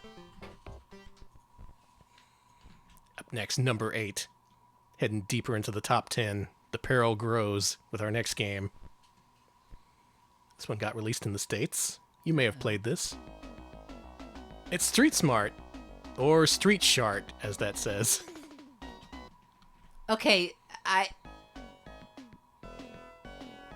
Street Shart, huh? Uh-huh. Well, I love watching the Street Sharts on Saturday morning. Oh my god. Now, this is a port of an SNK arcade game, but there's a little bit more to it than you'd think. I don't think SNK had anything to do with this. This was all Treco, aka American Sammy. It's a one-on-one fighting game presented in a belt-scrolling beat-em-up context. It plays like shit. It plays real bad, actually. Wonderful. None of the hit detection works. It's very inconsistent. I don't even see this as being 1cc'able unless you have some real cheaty strats. Street. It is a street. Mm-hmm. We win. Okay, give me the power. One minorly interesting thing about this game, 2 things actually. You can upgrade your fighter in between matches, and you can bet on the matches. You can also bet for or against yourself. Look Hey, at I this have a art. question. Oh my god. Can you take a dive? Yes, but you'll lose a continue, and there's no real reason to do it. Except that it's really funny. It is an option. It's interesting that they tried. Yeah, stake money on the next fight. I'm betting on the enemy. You know what? Let's take that strategy. Let's bid all of it on the enemy and see if that works out in our favor.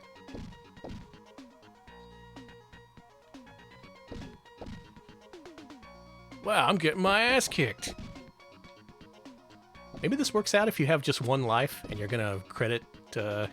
You're gonna give yourself a new stock of lives by using a credit. Did that give me the money? Did it? No, in fact, it reset my score, so Good. interesting. As far as I know, there's no special moves in this game, no combos, just a punch, a kick, and a jump.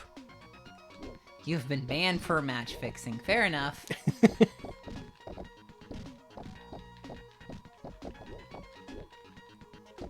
Yeah, this game honestly blows. Somehow got a retail release both in Japan and the US. Everyone got a chance to suffer at the hands of this game. Gonna win one more match so we can see that image again.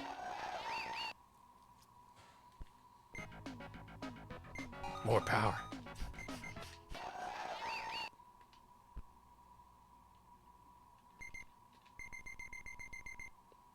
Count it up, boys. Yeah. See, you get a different girl every time, too.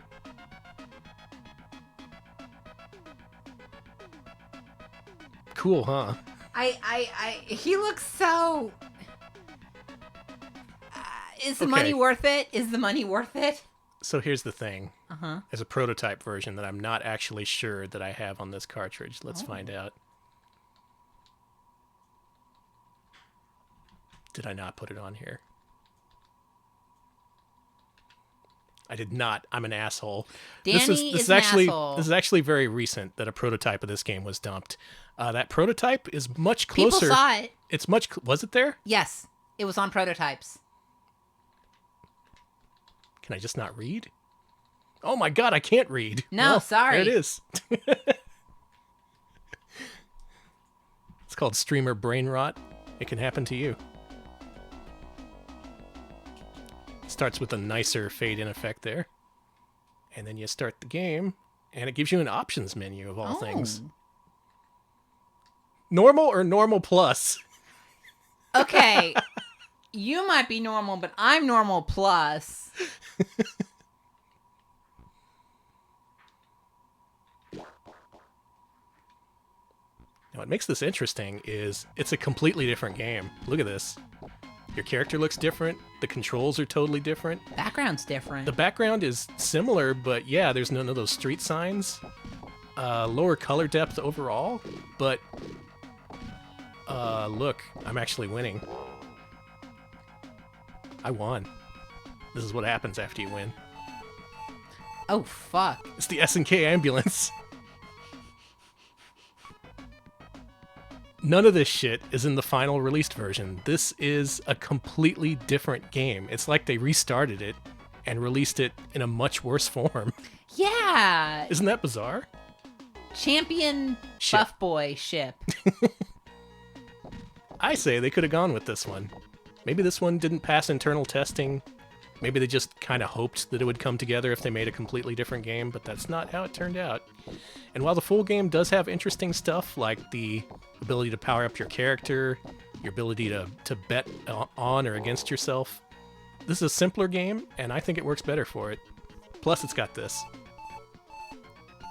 World's tiniest ambulance. So, Street Chart. If you play it, play the prototype version. Got it. Good luck finding a copy. Yeah, you have to get an original prototype. Well, good. I'm glad that was on the cartridge. Isn't that weird? Why not just release that version? Why spend so much development time making a much observably worse game? I don't get it. I just don't. Where were we? That was number 8. This is number 7. Another game that got released in Japan and also the States. This is a Wolf Team game. Oh, wait. No. Wolf Team doesn't belong on this list. This is the very worst Wolf Team game I've ever played. Okay, well, maybe it does belong here. Oh! Wait, that's not a dinosaur. That's a gremlin-esque armadillo. Oh yeah, they even roll up. Yeah, I don't know. Can I be a goblin-esque armadillo? Sure. Thank you. Big Inner.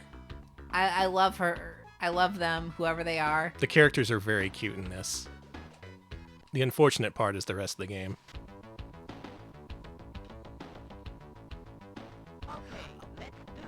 Oh, I remember this now. Oh, this is why Dinoland is bad. Okay, no, yeah, bad. Right away, you can see that the frame rate is not a solid 60 frames per second and is, in fact, very inconsistent, especially when the screen scrolls.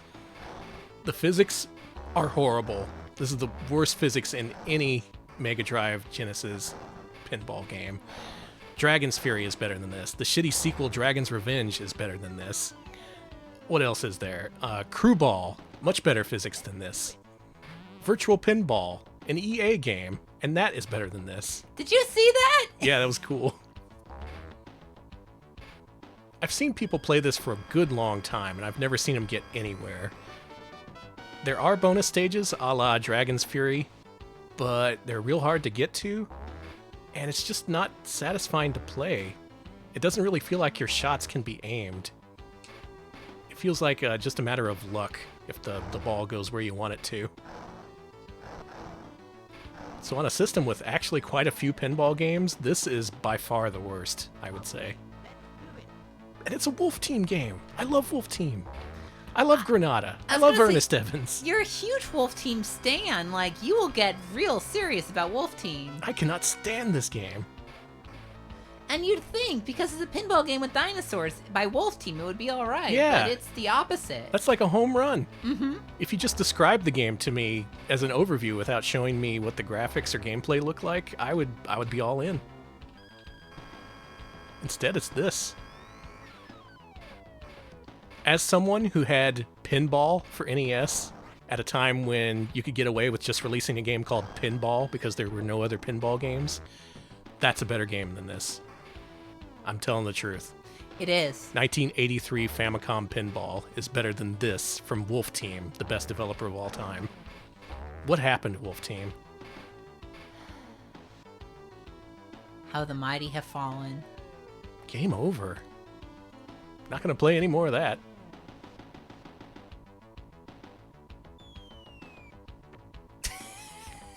The way the ball just drops out. I love Yeah. that.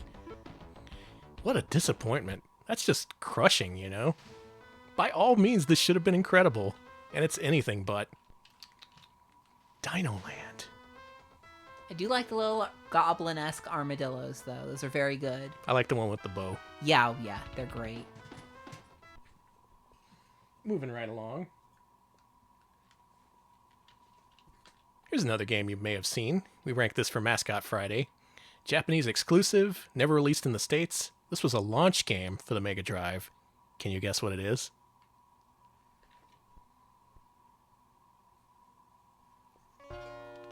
Oh, man. Yep, it's Osomatsu-kun. Hachamecha Gekijo. Game developed under an infamously short time crunch. Supposedly it caused the creator of Osomatsu-kun to throw an ashtray at one of the developers. That's wonderful, honestly. Oh Released my the god, same this week game. as Super Mario Brothers 3, I see. It sure was. Mega Drive not looking good at launch. It was this, Space Harrier 2, and Super Thunderblade at Christmas of that year. Hey, I forgot how bad the soundscape was. What's bad about this? This is classic Mega Drive. Hey, Danny, boom, Wah? boom, boom. Ba-dong, ba-dong, ba-dong. I'm sorry, sometimes the sound effects sound like a sad cat. Graphics, yes, Seymour Hirsch, graphics by a hot dog stand. God, these colors. Now you look at this and you think, well, this is substandard for sure, but it's not so bad, right? There's some things about this game. There's a currency system and an item shop. You'll never need to use any of the items. You can completely skip it, and in fact, it's better if you skip getting items or currency. Because the way this game is structured, it's a giant teleporter maze, where at the end of almost every single level segment, you have multiple choices depending on where you go. Like here we have the door right there, or I can hop on this. No. And as is typical with these kinds of games, there's only one correct way through each level, and a lot of backtracking, a lot of doors that'll just kind of loop you around, make you waste time, and more crucially, lose life is the thing. Atlantis no Nazo, chat, you're right. Atlantis no Nazo up, Atlantis no Osomatsu-kun. Yes, this is Atlantis no Nazo-esque. God. Mm-hmm. Now, in that respect, that makes this game sound super horrible and irredeemable, right? Yes. Thing is, I kind of like this game. You can't just drop that on the show without warning people. Last time we played this on Mascot Friday, I did a full playthrough. It took like 10 minutes. I appreciate short and easy games. This game's impossible until you know where to go, and when you do know where to go, it's impossible to lose, because the game is so short, and it gives you just enough lives to really brute force your way through it. There's also fun stuff, like some parts of the level you need to visit and do certain things in before different paths open up. Oh, that's new. That was great. No, do that again. I don't know if I can. Can we go up here? Oh, I think this is actually the bad route. I think this leads back to the beginning of the level. Cool. The other major thing about this game is there's only 3 levels, and they're all very short. So if you get into the whole teleportation maze game style, you might end up finishing this. I know I did. Oh my god, did I really get to the end of the level? Just using my base instincts? I've somehow retained the map for this game in my brain. You've got gamer instincts, honey. Yeah. Can't remember anyone's birthday, but I remember how to get through this game. Fuck. Well, I was on the right path, but dropping there sends you into a much longer, more damaging path through the first level. I wish I could tell you this gets better by the end, but if anything, it gets worse. Do play it, though. I think it's fascinating. All right, Danny, what's next? This is it. The bottom 5. The 5 worst games for the Sega Mega Drive. All these games are 512 kilobytes, except for number 3, which is 1 megabyte. So none of these games had much ROM allocated to them. These were games that were sent to die by the publisher, and the developers just did the best they could with the little ROM space they were given, starting with number 5. It's a port of a famous arcade game. There it is. Oh, okay. All right. People love their Double Dragon. They don't so much love this version.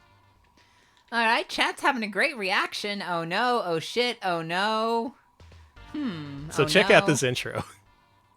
Okay.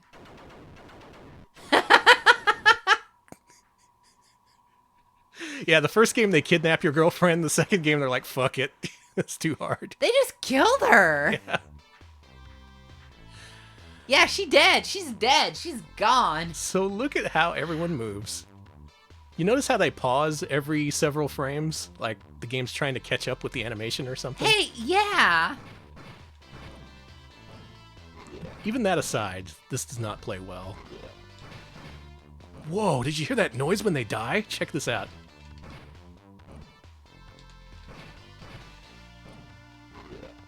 This sounds like a burp. It sounds like a vomit. Yeah, vomit or burping. It sounds like a verp. Mr. Fart Saxophone? They are barf dying, yes. You would know. Yeah, compared to the arcade game, very low color depth, very drab looking, these colors.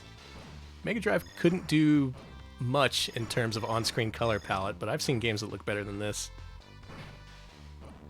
See, it's better than Double Dragon for the Atari 7800. A little bit. Is it better than that one, though? Maybe. I'd say so. Yeah. It's better than Double Dragon for 2600. Better than... I don't know if I'd say it's better than any version of Double Dragon 3. You're kind of splitting hairs at that point. It also keeps the weird controls from the arcade version, where A is your left attack and C is your right attack. It's a little bit confusing. Me, I just prefer a straight punch or kick button. You just want to chain people with that chain. Yeah, I love chain combos. Sorry, I don't know what the technical term is for when you thwack someone with a chain. So I guess it's not chaining technically. Hey guys, what are you doing? They're jumping. Oh. Yeah, in oh. case you can't tell, this is a very poor port in many ways. Technical, control-wise, graphical fidelity, none of it meets the arcade game in any way. Even the PC Engine CD Double Dragon 2, which is pretty widely derided among critics, is better than this. Actually, can I... Oh, there we go. Get that guy's axe, yeah. Actually, I think it's a shovel. Get that guy's shovel. Oh, I hate that barf. Oh, no. Excuse me? Dude? You gonna... Can I... Can I just... I just want to... There we go. There's the hitbox.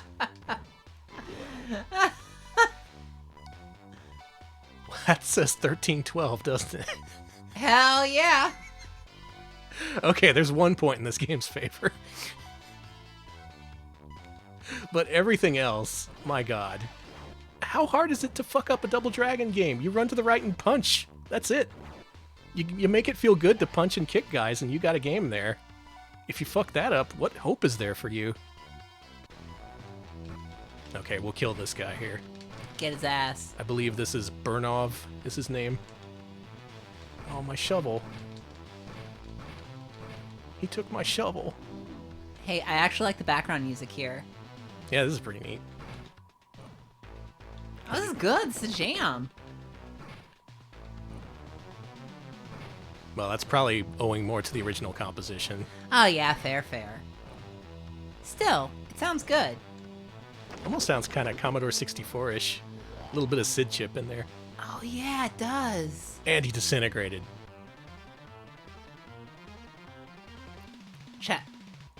chat confirming this has a toasty soundtrack. Yeah, this is good. Oh, it's very crispy, yes.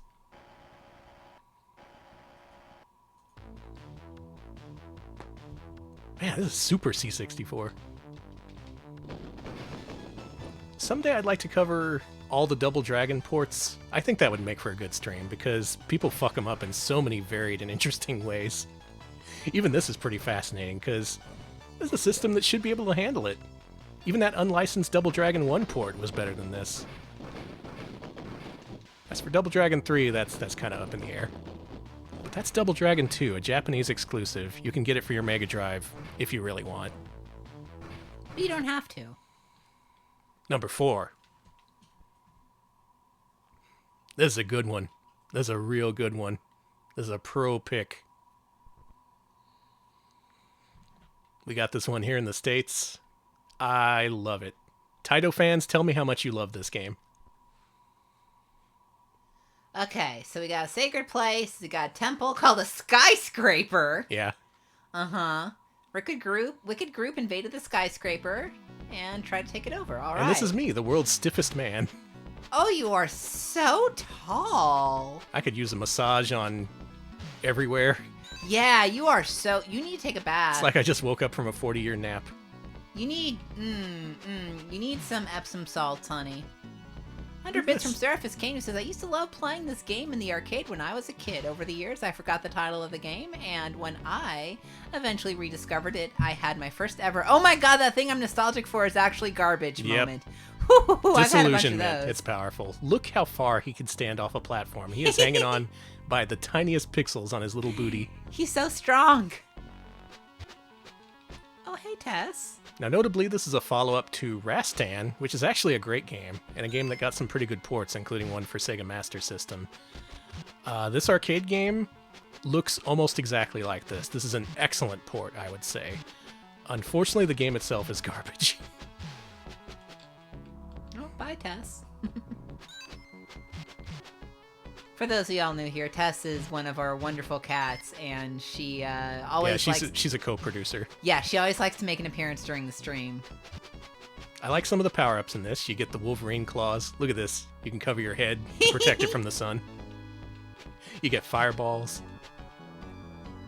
But especially the first time you play through this, you will be struck at just how stiff the controls are.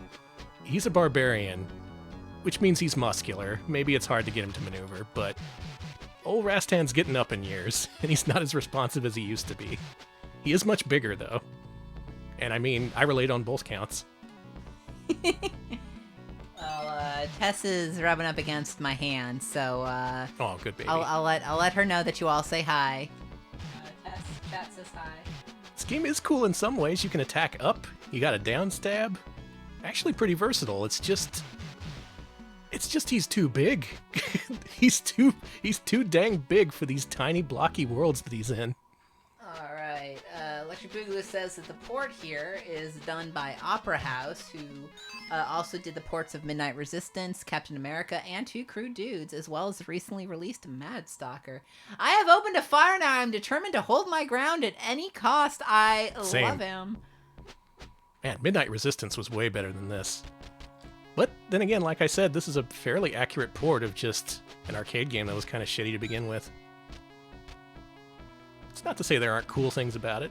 The music, in general, is kind of good. This track probably isn't. And look at this, you can block up. I like being able to block up. Yeah. And check this out. Decapitated. There was a spider in there. Oh, dude.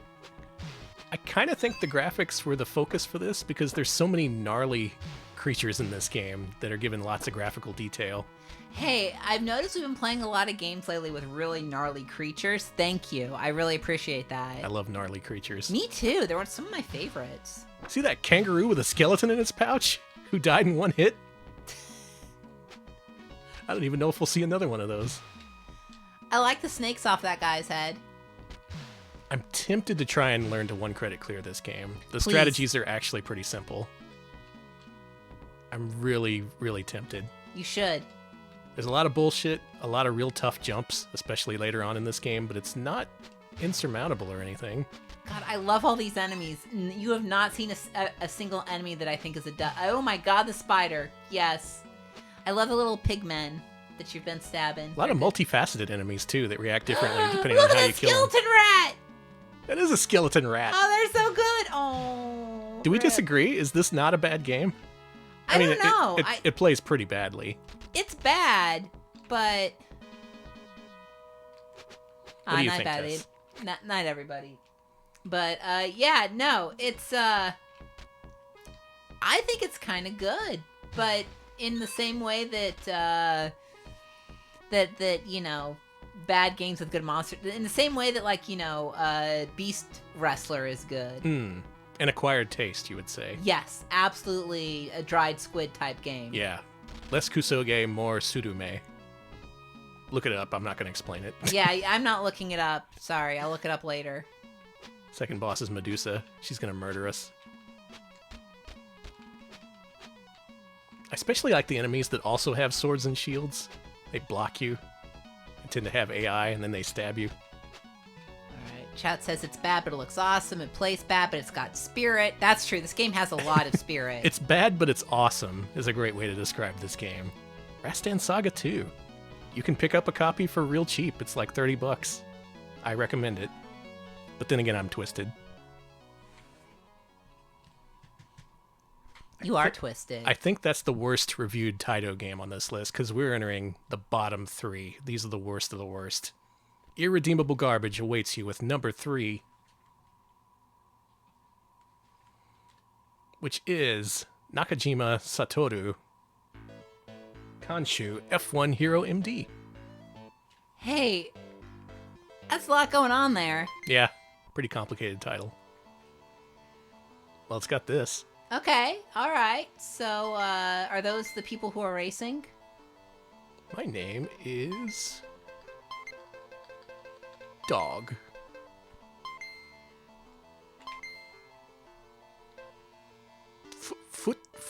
Footwook? Kelowna? Footwook. I'll go with Footwook. Seems like the right car for me. Now, correct me if I'm wrong, but I think this was released in the States. I think it got the Ferrari license. Am I mixing this up with something else? Footwook. Everybody cut Footwook. Trans. Yeah. And? Oh, the game. Yes. Okay. Sorry. Yes, and? I was like, okay, yeah.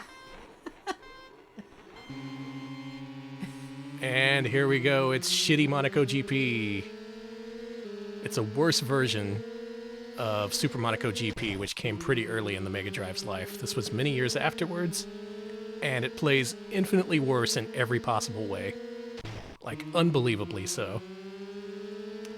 Alright, chat is saying, sounds like bees, bees, bees. It's bees, not the bees, bees. I got bees in my engine. It does sound like your car is covered in bees. Yes, honey. Did you ever see that one movie about the killer bees? Okay, is it the one called Killer Bees? And then the bees swarmed a car. And one of the guys in the car was like, wow, it's really hot in here. Let's turn on the air conditioner. And the air conditioner shot a bunch of bees inside. Was this the Killer Bees? No, I need to look this up real quick. You play your car game. Give me 1 second here. Oh, this game fucking sucks, though. There's no music. The engine noise is just a drone. Like a worker bee, you might say. Hold on. I remember one thing about the movie. Was this a movie like from the 70s? Did it look like Yes. Okay, and this is probably the Killer Bees. And the Killer Bees has my favorite scene in any movie. Do they drive into the stadium? No, the scene where the old man is like, oh, my leg hurts so much. I need you small children to get me some bees to sting it with. What? Do you remember that part? No. I think we've seen different Killer Bee movies. Was there another Killer Bee movie from the 70s? In the Killer Bee movie I've seen, they drive the car covered in bees into a football stadium and then reduce the stadium's temperature so much the bees die. I think it's the same movie. Were there multiple multiple Killer B. Okay, I gotta look this up later. A lot of good discussion. Unfortunately, none of it revolves around the game itself, which is very uninteresting. This game sucks. There's a lot of racing games, and I think this is actually the first one we've seen in the bottom 25, and it's all the way down at number 3, where it deserves to be. Fuck this game. I'm sorry, I'm just... Fuck the bees. No, don't. Fuck you this and game. they will die. We're approaching the end game. Top 2, what do you think is the second worst Sega Mega Drive Oh, game? you were thinking of the movie The Savage Bees. Okay. There was a And movie I was called thinking Savage of the Bees? Killer Bees, I think. Okay. That's a Capcom game. Okay, just so you know, this was released in overseas as Ferrari Grand Prix Challenge. Okay, That's cool, what it is. cool. Yes, Acclaim brought it over of all people, so you can enjoy this on your Sega Genesis if you really want. This game, though, is Japanese exclusive, and one that was highlighted in a recent Bad Game Hall of Fame feature. Thanks to me. I was the one who suggested it. Cass did a lot of good research on this game, which must have been a pain because there's not much to figure out about it. This is XDR, which of course stands for X-Dazedly Ray. Of course.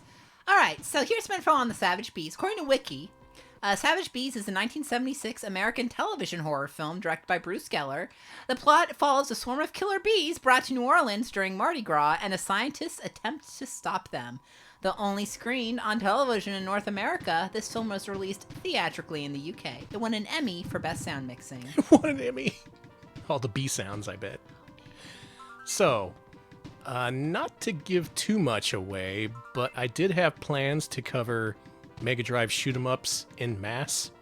Like all of them, possibly in terms of ranking them. Oh. This would be very difficult because at my count, there were 55. 55 shoot-em-ups released for the Mega Drive in Japan. Holy shit. And this would be at the very bottom of the list, in my estimation, because this game sucks. If you look at the Bad Game Hall of Fame feature, it reveals that development was not very interesting. It was just this new up-and-coming company who was all like, yeah, we're the best. We're going to release this game, and then we're going to release a whole bunch of other games. We're gonna be the Capcom killer. Konami's going to quake in their boots at us. And then they released this, and it sold like shit, and they disappeared overnight. And that's the whole story of Unipac, the developer of X-Dazedly Ray. Okay, the other Killer Bee movie I was thinking of was just called The Swarm. It apparently has a very long cut that was only released on Laserdisc. Laserdisc. Nice. Well, you have many options when it comes to Killer Bee movies or Mega Drive shmups. And this is the really worst do. decision you could make if you play this one. I'm proud to say that I do own a complete in-box copy of this game because it is so understandard. Like, look at Curse. Curse was so much more interesting than this. Mm-hmm. Even though it didn't have the technical chops or anything, this runs at least at a consistent 60 FPS, but it's so much more boring. There's a single parallax layer. Everything looks so drab. The color choices are just weird. What's with that orange ground? And yes, for anyone who's just coming in here, the games we were playing, we're not the one who picked them as the worst bottom 25. This was as ranked by the readers of Sega Saturn Magazine from 1995. Yeah, you can look in their September 95 issue of specifically the Japanese Sega Saturn Magazine. This was a sequel magazine to Sega Mega Drive Magazine. So they covered all these games. And then when the Saturn came out, a lot of angry gamers wrote in telling them their opinions of games like XDR.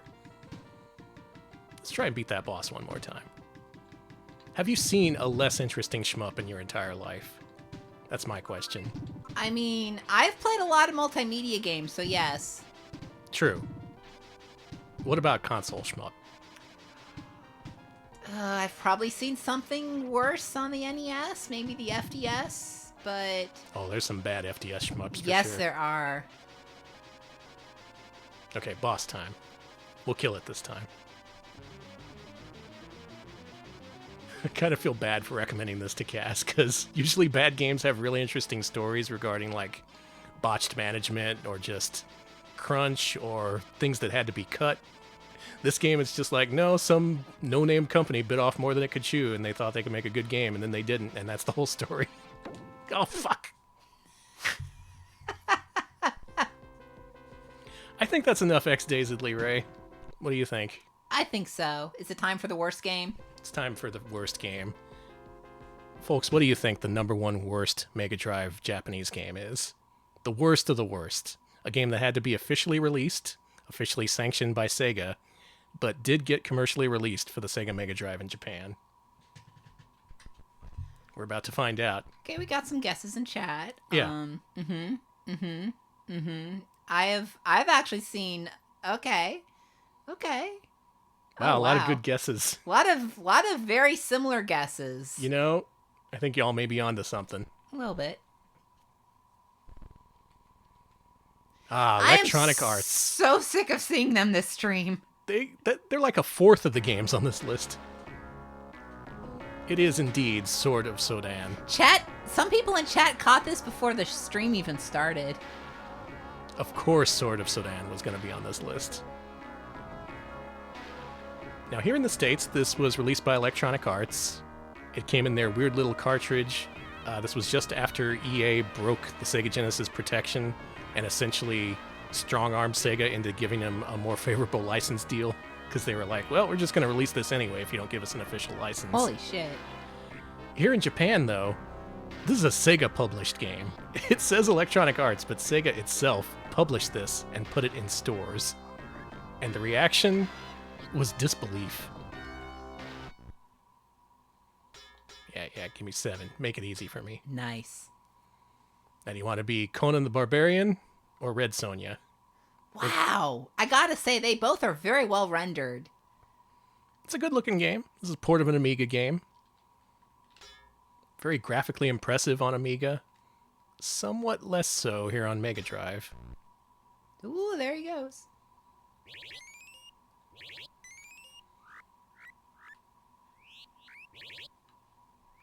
Hey, is it supposed to... Is this normal? Yeah. One cool part of this game, potion mixing. If you mix 2 different potions, you get a different effect. Like an extra life. What's with the constant bird noises? Well, it saves you money on the soundtrack.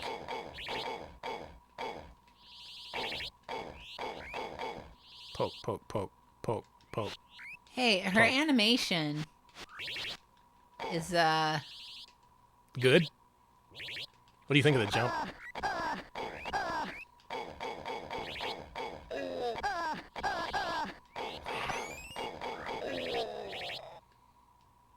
Give me that potion.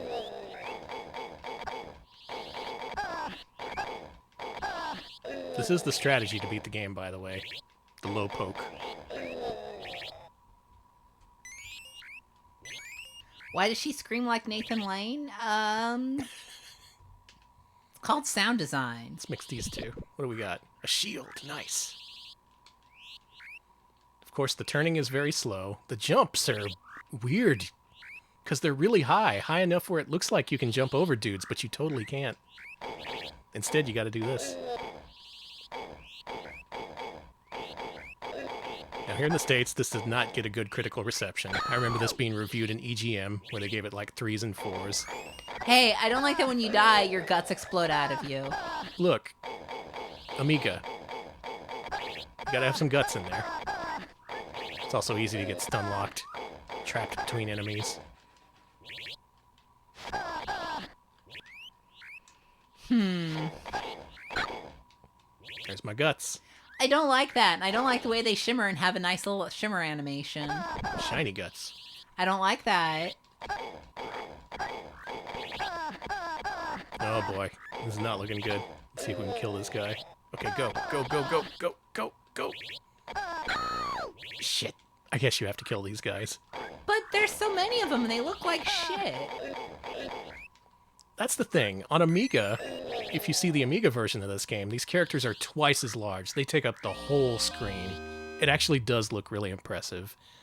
I guess they thought they could replicate that on the Genesis, but then when they couldn't, they just made the game anyway, only now it sucks. All right. There's also parts of the Amiga version that were completely removed for this one. Just generally a huge downgrade in many ways. Not to say it was a great game to begin with, but when you degrade it in this way, it just turns into a huge pile of shit and a giant waste of money. I think this was 5,800 yen when it launched in Japan. Not a budget game. Just right up there with Revenge of Shinobi and Zoom and other good games. You ever seen this game before?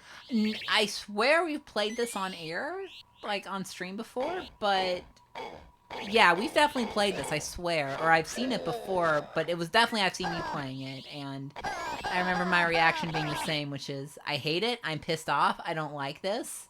Let's mix 3. I'm feeling kind of the same way right now. Oh, a super zapper. Let's see how far we can get.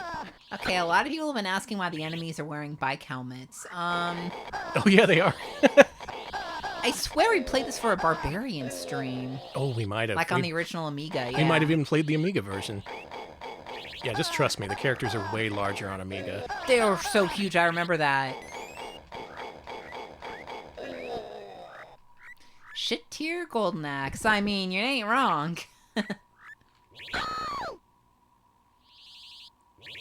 Hey, what the fuck? Let's go. Come on, let's platform. In the city streets. Alright, multiple people in chat calling this golden ass, so that's good. Well, wait till you see this next level, then you'll be ashamed of what you said. Look at this. Look at this Shadow of the Beast ass boss right here. Cool, right? Huh. That's Did up they our- not translate any of the text into Japanese? Nope. Oh. Hey, I'm really glad this is at the bottom of the list, because this sucks. Sorry. I think this is the only game on their list to average below a 2 out of 10 among all user reviews. Every other game was rated at least a 2 or a 3 by some people. I want to know who liked this. Is it possible to like this? I mean... Okay, let me turn this down a little. It looks like it's filling your ears with the sound of grunts and... I did recently birds. hear an anecdote from someone who actually bought this back in the day. It's from fellow retro streamer Duke Donuts, who bought this as a kid based on the cover art and expecting it to be really cool with barbarians and stuff. Even as a kid, he remembered being extremely disappointed in this, and he took it back to the store, at which point they returned it with no explanation needed. So I can only assume there were many returns for Sword of Sodan. I mean... Do That's you not my blame him? story, it's a pilfered story. Credit to Duke Donuts for that. Yes. No copyright intended. No effect. Another cool thing you can do is mix together all the different kinds of potions, which kills you on the spot, and it says winners don't do drugs. A nice Easter egg. That... Really cool when you're Rude. just trying to play through the game like yeah, normal. like what the hell? I don't need to be lectured when I'm having to play like Sword of Sodan. Yeah, I'm suffering enough. Mm-hmm. I could use some drugs.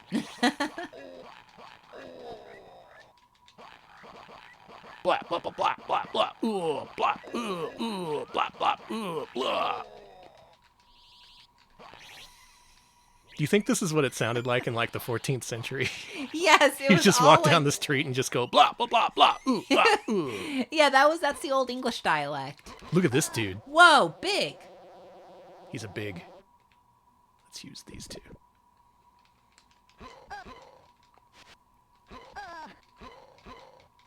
Can I hurt these guys?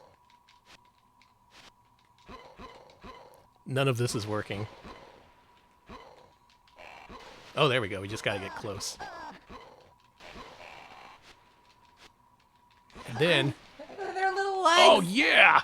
Oh my god. Holy shit. There it is, the one good part of the game. You chopped off someone's head. You can bring them to their knees and then chop off their head. You're your last life. Good luck, honey. Thank you.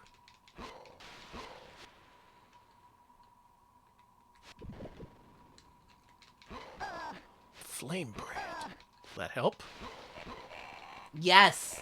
That is really getting him. Yeah. Oh. Nasty.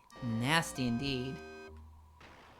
I guess if you liked blood and gore, there wasn't much other option for Sega Genesis up until the Razorsoft games came out. Well, hello zombies. I don't think I'm going to win this one. No, you're on your last life, and these guys look a little tough. It's not looking too good for our heroine. Uzi says it's called Sodom through most of the states, but where I'm from, it's called Poppin', and around Atlanta, they just call it Cokin'. Boo. Boo. I like that. That's good. I approve. And with that, the land descends into darkness. The zombies have taken over. Tomorrow, Xylophone, Angela M., Jay Tremaine. Exactly. Listen to this music. Oh, this is good. I don't turn the sound down. Those are the 25 worst Japanese Sega Mega Drive games. What do you think? What games would you have put on this list? What games would you have deleted from this list? I would say Shadow Blasters does not belong on there. That game is Absolutely surprisingly not. fun for what it is. Stuff like Flintstones and Thunderfox, I think, could be replaced with more aggressively bad games, as opposed to games that are just kind of disappointing. Mm-hmm. Sword of Sodan and XDR definitely do belong at the top, and that one racing game was truly terrible. Very much so. But I definitely don't think the Flintstones belonged on there. I don't think Beast Wrestler belonged, but I get why people don't like that game. I think Risky Woods should have been higher. Space Funky B.o.b. probably shouldn't have been there at all. Agree. People may disagree. I don't know what the deal was with Manada, because that was just fun. That game seemed fine. Same thing with Wrestle War, but I gotta look into that more. Look at this cool effect. whoa. That's after you drink too many potions. There you go, the 25 worst Sega Mega Drive games released in Japan. You may not agree with the list, but it is a snapshot of what actual gamers thought of actual games in September of 1995. And I feel like we've learned a few things from this. Mm-hmm. As to what those things are, I don't know. You figure it out. Yeah, you're smart, right? Y'all are smart. That concludes this week's Retro Pal stream. Thanks everyone for watching. Special thanks to our pal Awesome Possum for making yet another appearance on this show. He's weaseled his way into something like 4 or 5 different streams now, and that's probably not the last we've seen of him. Special thanks to all of our patrons who gave us money to promote this show. Thank you. This show would not happen if not for you, and I appreciate it. We seriously appreciate your support. It's helpful. We appreciate it. Super, super helpful.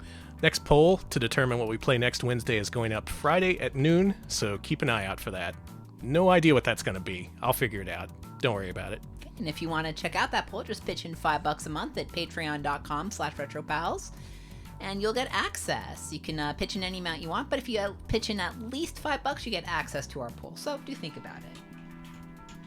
And if you like us here, you may like us on YouTube. YouTube.com/retropals is where you'll find highlights of our streams, including our latest highlight, which is a full playthrough of Danny playing all of Tower of Draga. And if you want to see a man turn into the Joker, but for video games, watch it.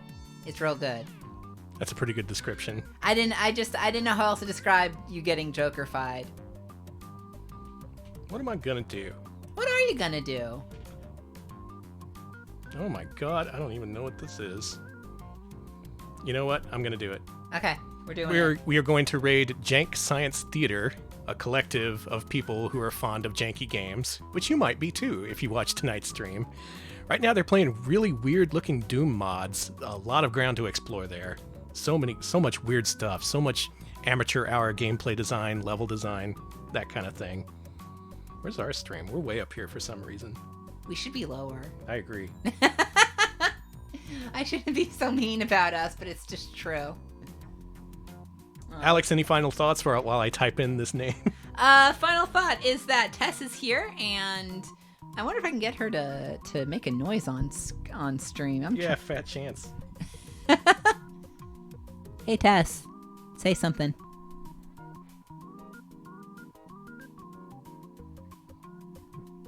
She just stared at the mic. Come on, Tess. Okay, the raid is beginning. Okay, we're doing the raid. Never mind. Do the raid if you feel like. Otherwise, have a good rest of your evening. Thanks for watching. We'll see you later. See ya, folks.